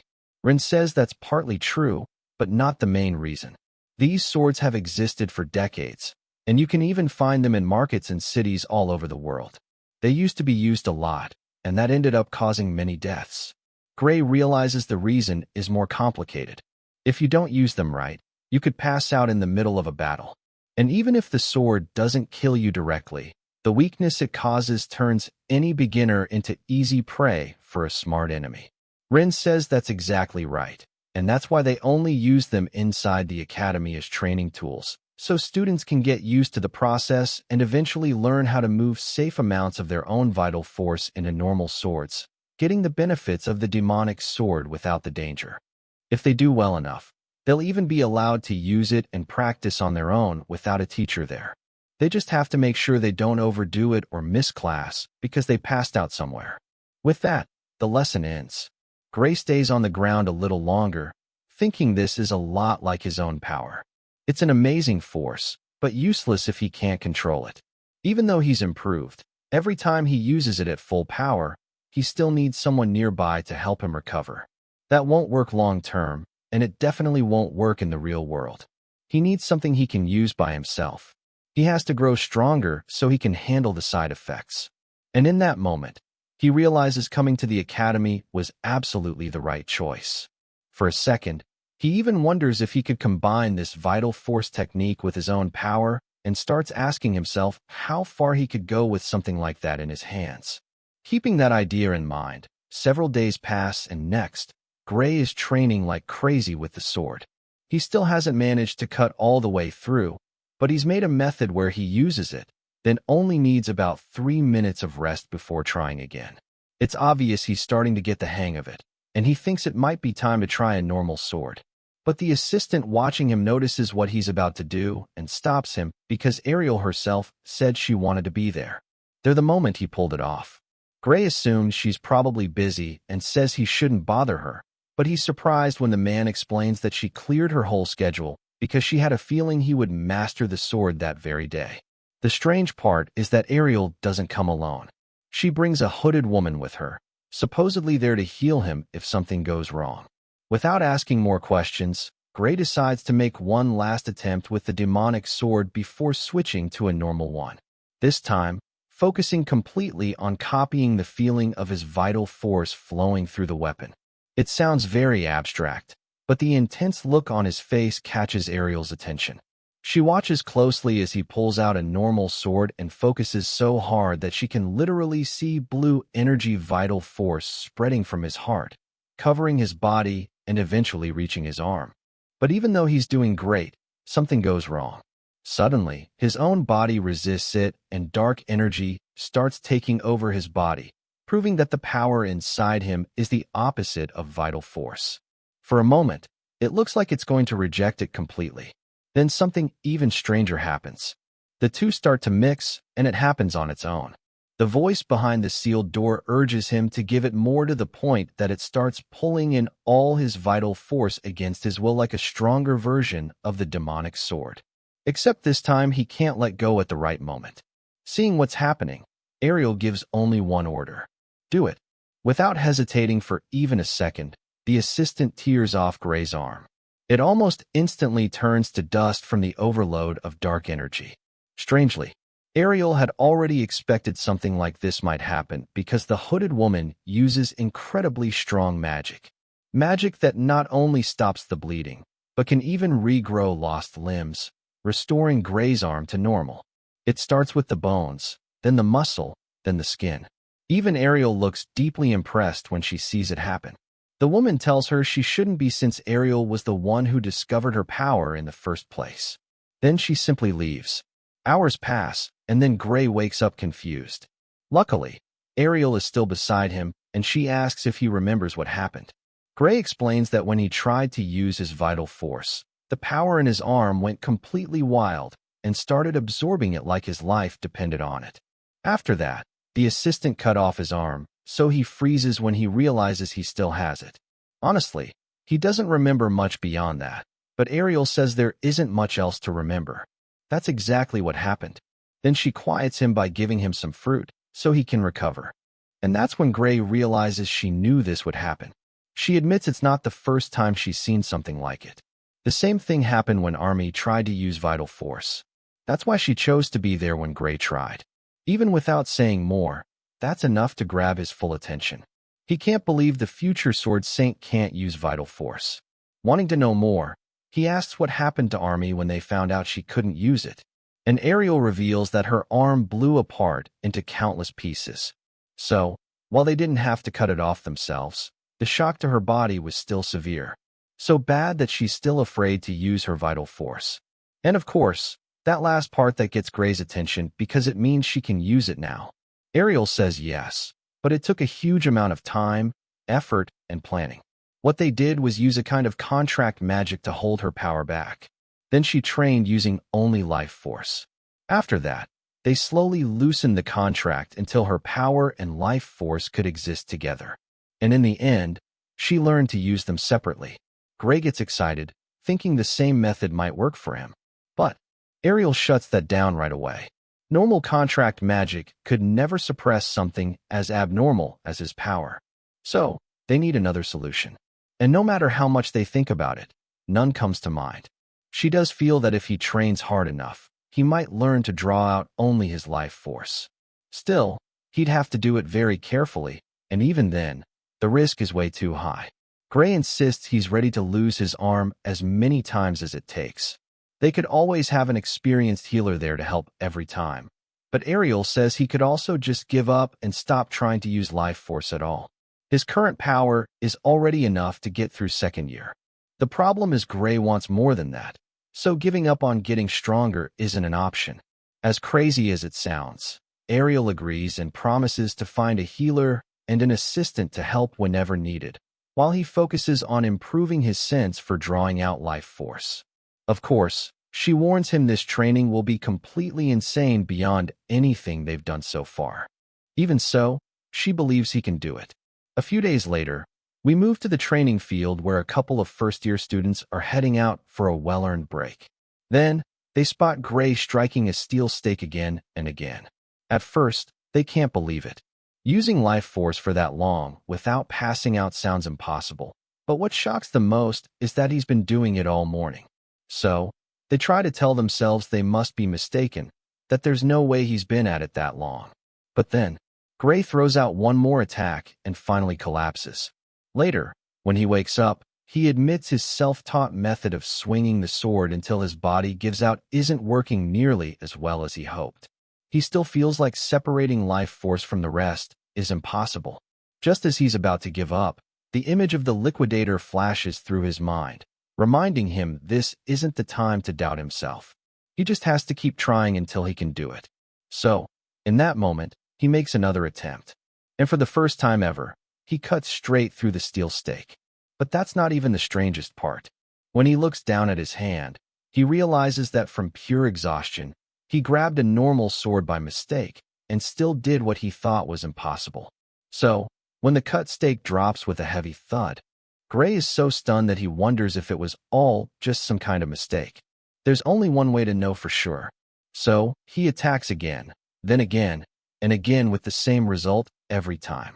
There's no doubt now somehow he's managed to isolate his life force and use it with any sword without the dark energy inside him interfering. And the only thing he changed was stopping the focus on the feeling and just repeating the pattern until his body started doing it on reflex. Even then, he's still far from done. He needs to keep going until his body stops treating it like a special move and starts treating it as the natural way he uses a sword. And interestingly, those same students from before saw everything. They're not just impressed, they're confused because his movements feel different from the professor's version. So, we still don't know if that's a good thing or a bad thing. For now, though, we jump ahead to nighttime, where Gray uses dinner with the other students to recover his strength. And by now, the rumor that he mastered the sword has spread to everyone. That's why the blonde guy can't hide his shock watching Gray eat like a beast. Recovering life force over and over burns an insane number of calories.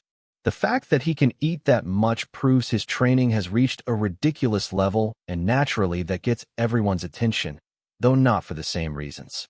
Rumia is less excited about the training itself and more excited by the idea of eating whatever she wants without gaining weight.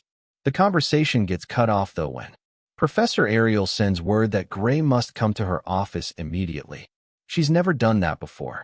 Usually, she calls him in private, so he starts wondering if something serious happened. Sadly, he's right. Ariel tells him it's urgent because she just got a letter saying he was chosen for the prestigious special selection training of the Starseers.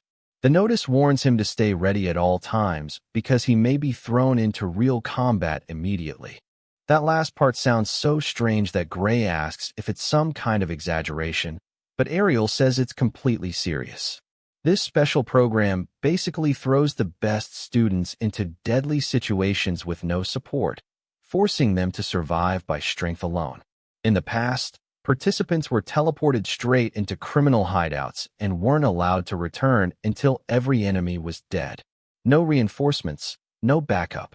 It was total madness, and only a small number of students came back alive. That's exactly why it hasn't been held in the last 10 years.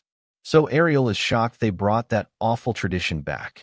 She tells him he should refuse, especially because after everything that's happened, this invitation feels wrong.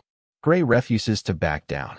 He thinks if they still use a training method that brutal, it must work. So he asks Ariel if it would make him stronger and whether she believes he has a real chance to survive. He says that if she's completely sure he'll die, then he won't go.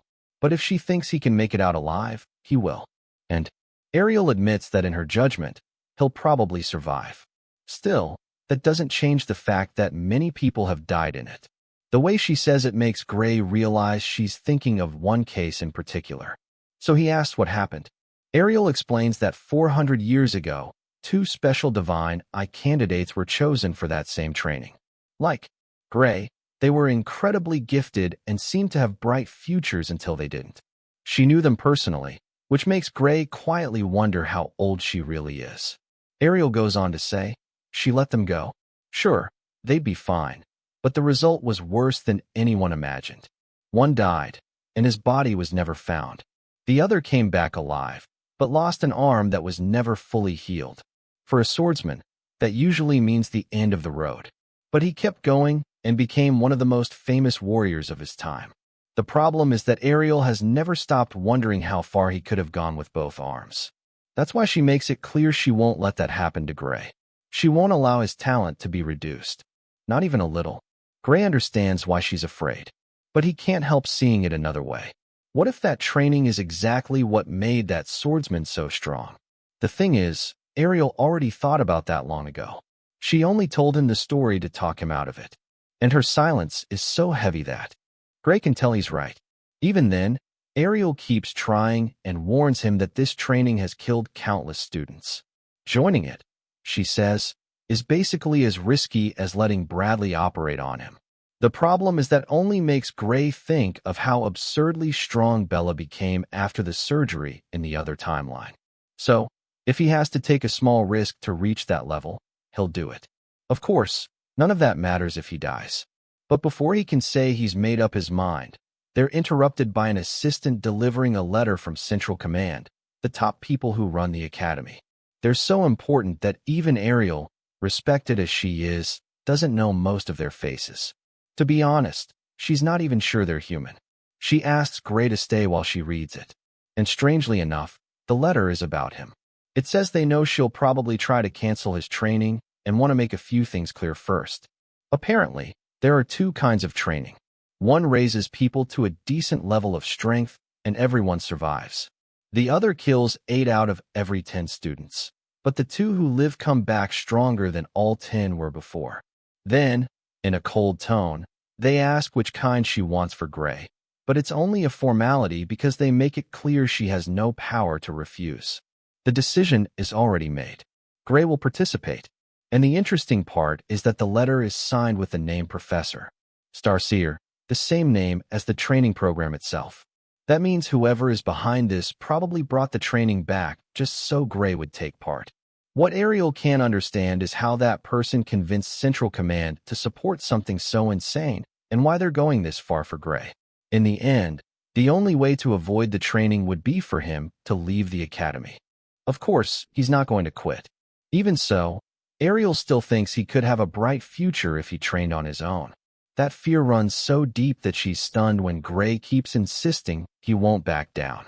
In his mind, if a simple training course can kill him, then he was never going to last long in this world anyway.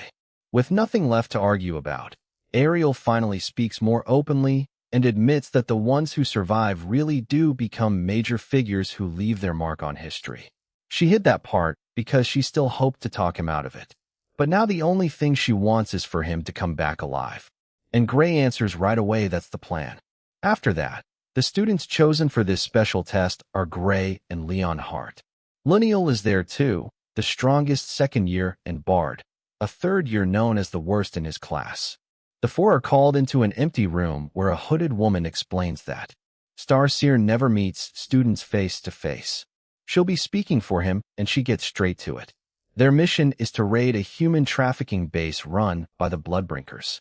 It's empty of captives right now, so there's no danger to civilians, but they need to remember this is a criminal group. That means the mission ends only when every enemy there is dead. After hearing that, Leon asks if this is supposed to be work for real soldiers. The woman agrees, but says that's exactly why they're being sent. They need real battlefield experience. Then Bard asks if it's true they'll have no supervision. She says yes, completely true. They'll go in alone with no resources, no backup, and no one protecting them. They won't even be allowed to keep the defensive magic collars around their necks. Bard points out that as a third year, he should already be stronger than plenty of teachers until Leon Hart reminds everyone that Gray already beat 2 teachers before. Ignoring the tension, the woman says that if there are no more questions, they'll be sent to the combat zone in exactly 2 hours. During that time, they're to study all the mission details they've been given. Bard notices their drop point is right in the middle of enemy territory. That's not just bad. It makes no sense since a base like that should have an anti-teleport barrier stopping anyone from getting in. Gray asks how they're supposed to reach it, and the woman explains the base usually does have a barrier, but they manage to destroy part of it from far away, opening a gap that will last about 10 hours. That's why they have to wipe out the base before then. Still, there's a catch. Because of that attack, the enemy already knows they're coming. They're on full alert and fully ready for whatever comes next, making the mission far more dangerous than they first thought. Keeping that in mind, Bard says they need a strategy, and Leon agrees, asking everyone to explain their abilities so they know what each person can do. But then Bard says that won't be necessary. He only has to look at them to know who's the strongest. In fact, he claims Lucille would need 2 copies of himself just to maybe beat him. As for Leon Hart and Gray, he says they're about on the same level. That kind of confidence leaves all 3 boys confused because as far as they knew, he was the weakest third year. Like he can read their thoughts. Bard tells them to test him whenever they want. He doesn't need any safety rules. They can just attack. Now Lucille really gets mad, steps forward and strikes from behind. To everyone's shock, Bard blocks it with one hand. Leon is no weakling, yet Bard somehow makes him look like a beginner. With just one swing of his sword, he sends him flying across the room. The woman watching from the side laughs, and Bard uses the moment to make one thing clear. The gap between a second year and a third year is huge. Gray still can't believe this guy is really supposed to be the weakest of his year. Then Bard quickly adds an important detail. Everything he said only applies to normal sword fighting with life force. If Gray uses his special ability, he'd probably turn him into mush with a single hit. Everyone knows that famous power very well. And while Bard is impressed by what Gray pulled off in the second-year tournament, he also knows the power comes with a side effect. So he tells Gray not to rely on it during this mission. Gray agrees since if he uses it at full strength, he won't be able to keep fighting. So they decide he'll only use it if there's no other choice. With that settled, Bard starts laying out the plan. When only 30 minutes remain before teleportation, he explains that since they know the enemy positions, the best move is to split up. He tells each of them where to go based on their own fighting styles. He doesn't explain much beyond that. So Leon Hart asks why Gray is being sent to that section in particular, the area for special designation criminals. In other words, Bard is sending him to the most dangerous part of the entire base packed with insanely powerful criminals, including some former academy students. Bard admits he's right. Gray is being sent straight into the lion's den. But there's a reason for that. If Bard's suspicion is correct, there's a criminal there that neither he, Leon Hart, nor Looney can defeat. If they try, they'll die for sure. The only one with a real chance is Gray. That reminds Gray that people with monstrous strength exist in this world. The kind who can wipe out thousands of normal soldiers in seconds. Most of them become heroes who fight for humanity. But when that power is used for crime, you get special designation criminals, monsters a student would normally have no chance against. Bard explains that even the weakest criminal in that group is far stronger than any teacher who supervises first and second-year students. That's exactly why they need Gray's power, someone with a trump card that gives them at least a shot if things go wrong. Leon Hart still disagrees and says that against someone so strong, they should use numbers. That does make sense until Bard reminds him that against a monster like that, none of them would last even a second. They'd only get in the way and risk dying for nothing. When the power gap is that huge, numbers mean nothing. Humans fight humans, and monsters fight monsters. Leon Hart raises another good point. Even if Gray wins, he'll be in such bad shape that he'll need one of them there to help him. But what he hasn't taken into account is that if they stay grouped together, the enemy will surround them and kill them instantly. Their only way to survive is to split up and never stop moving. Lineal suggests going in pairs, but Bard shuts that down right away. He didn't ask for opinions. He says this isn't about being the strongest. It's about experience, and this is the only way to win. Gray thinks the plan has way too many holes, but with only 10 minutes left before the mission starts, there's no point arguing. The best thing he can do is keep everyone calm and go along with it. Seeing that Gray has no objections, Linnell finally accepts the plan. As for Leo, he still has doubts. Even so, Gray tells him there's no other choice. Instead, he asks Leo to sneak some healing potions from the medical area and keep them ready for emergencies because he wants a way to stay on his feet if he ends up using his ability. Leo agrees, promising he'll get them to him even if it costs his life. Then, the scene shifts, showing two men inside the villain's hideout mopping the floor while talking about the horrible things they did to the last slaves brought there. The worst part is that they don't talk about them like people at all. They speak as if they were just objects. And despite the twisted sound of their voices, their eyes light up when they talk about how much they enjoy playing with those objects. Thankfully, it doesn't take long before they hear noises coming from other parts of the fortress. Then, one of them loses his head in a single slash. It happens so fast that the other one doesn't even have time to react before Leonard appears behind him and cuts him in half.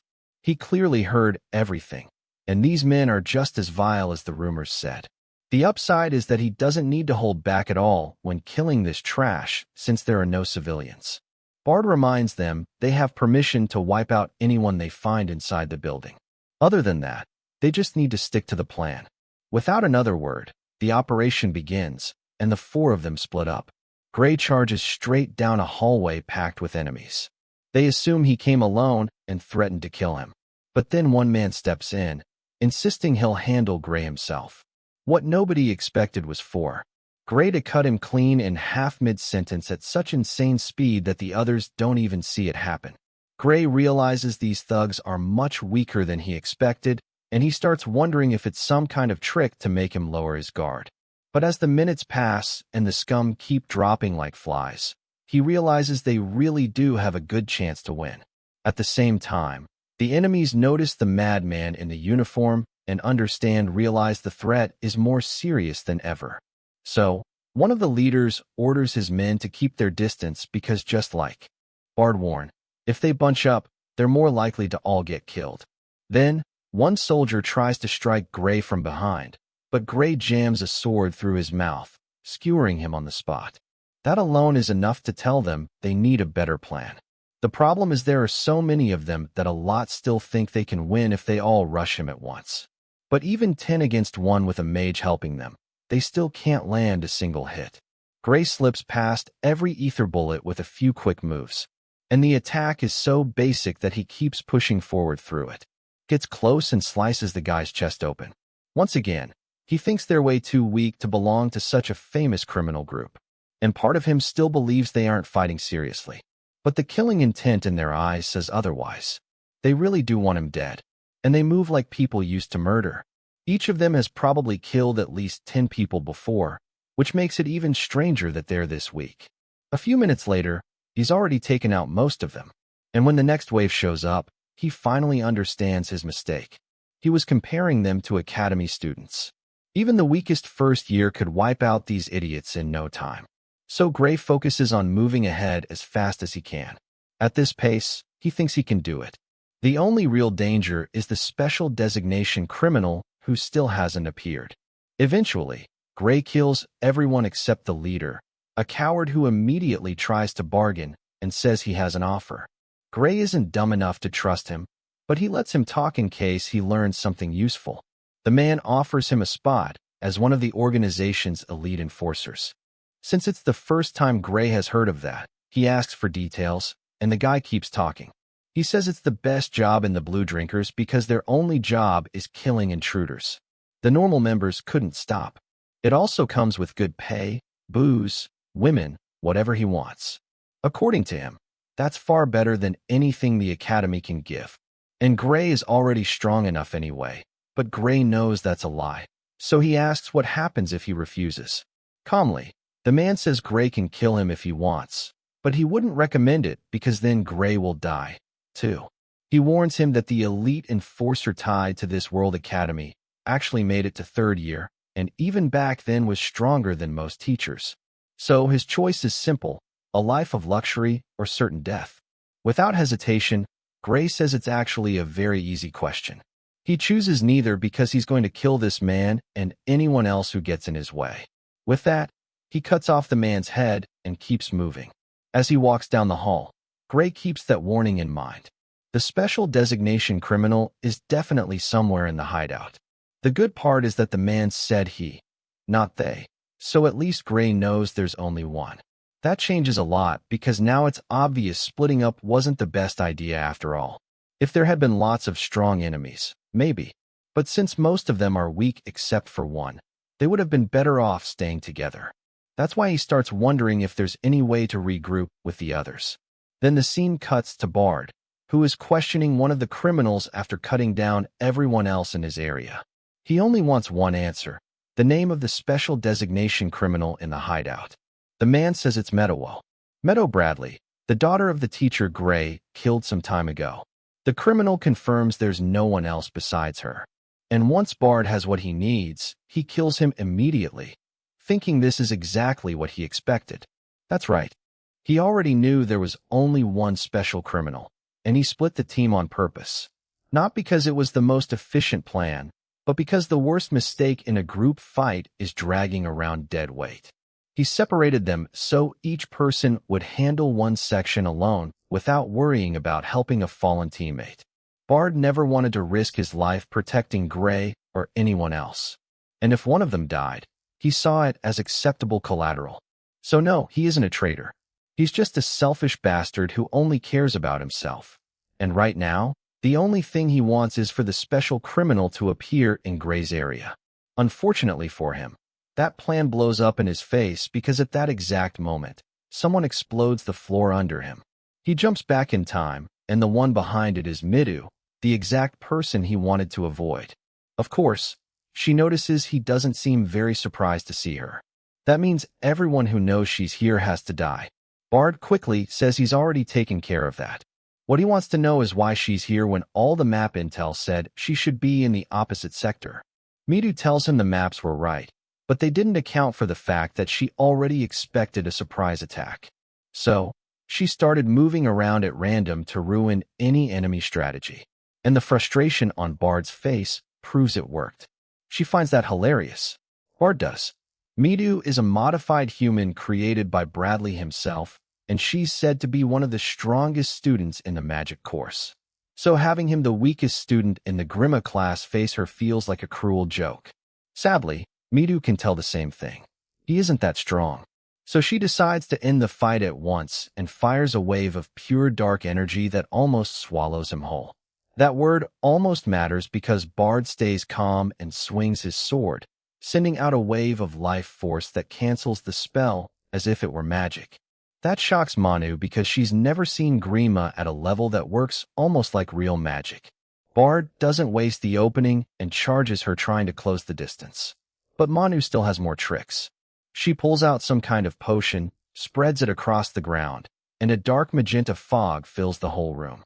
This time he can't cancel it with life force, and within seconds it wraps around him completely, then burns him alive. And just like that, Bard drops to the floor with his entire body burned. Mia thinks it's a shame she had to waste such a valuable material, but at least she can use the body of the victim to make more. Season finale.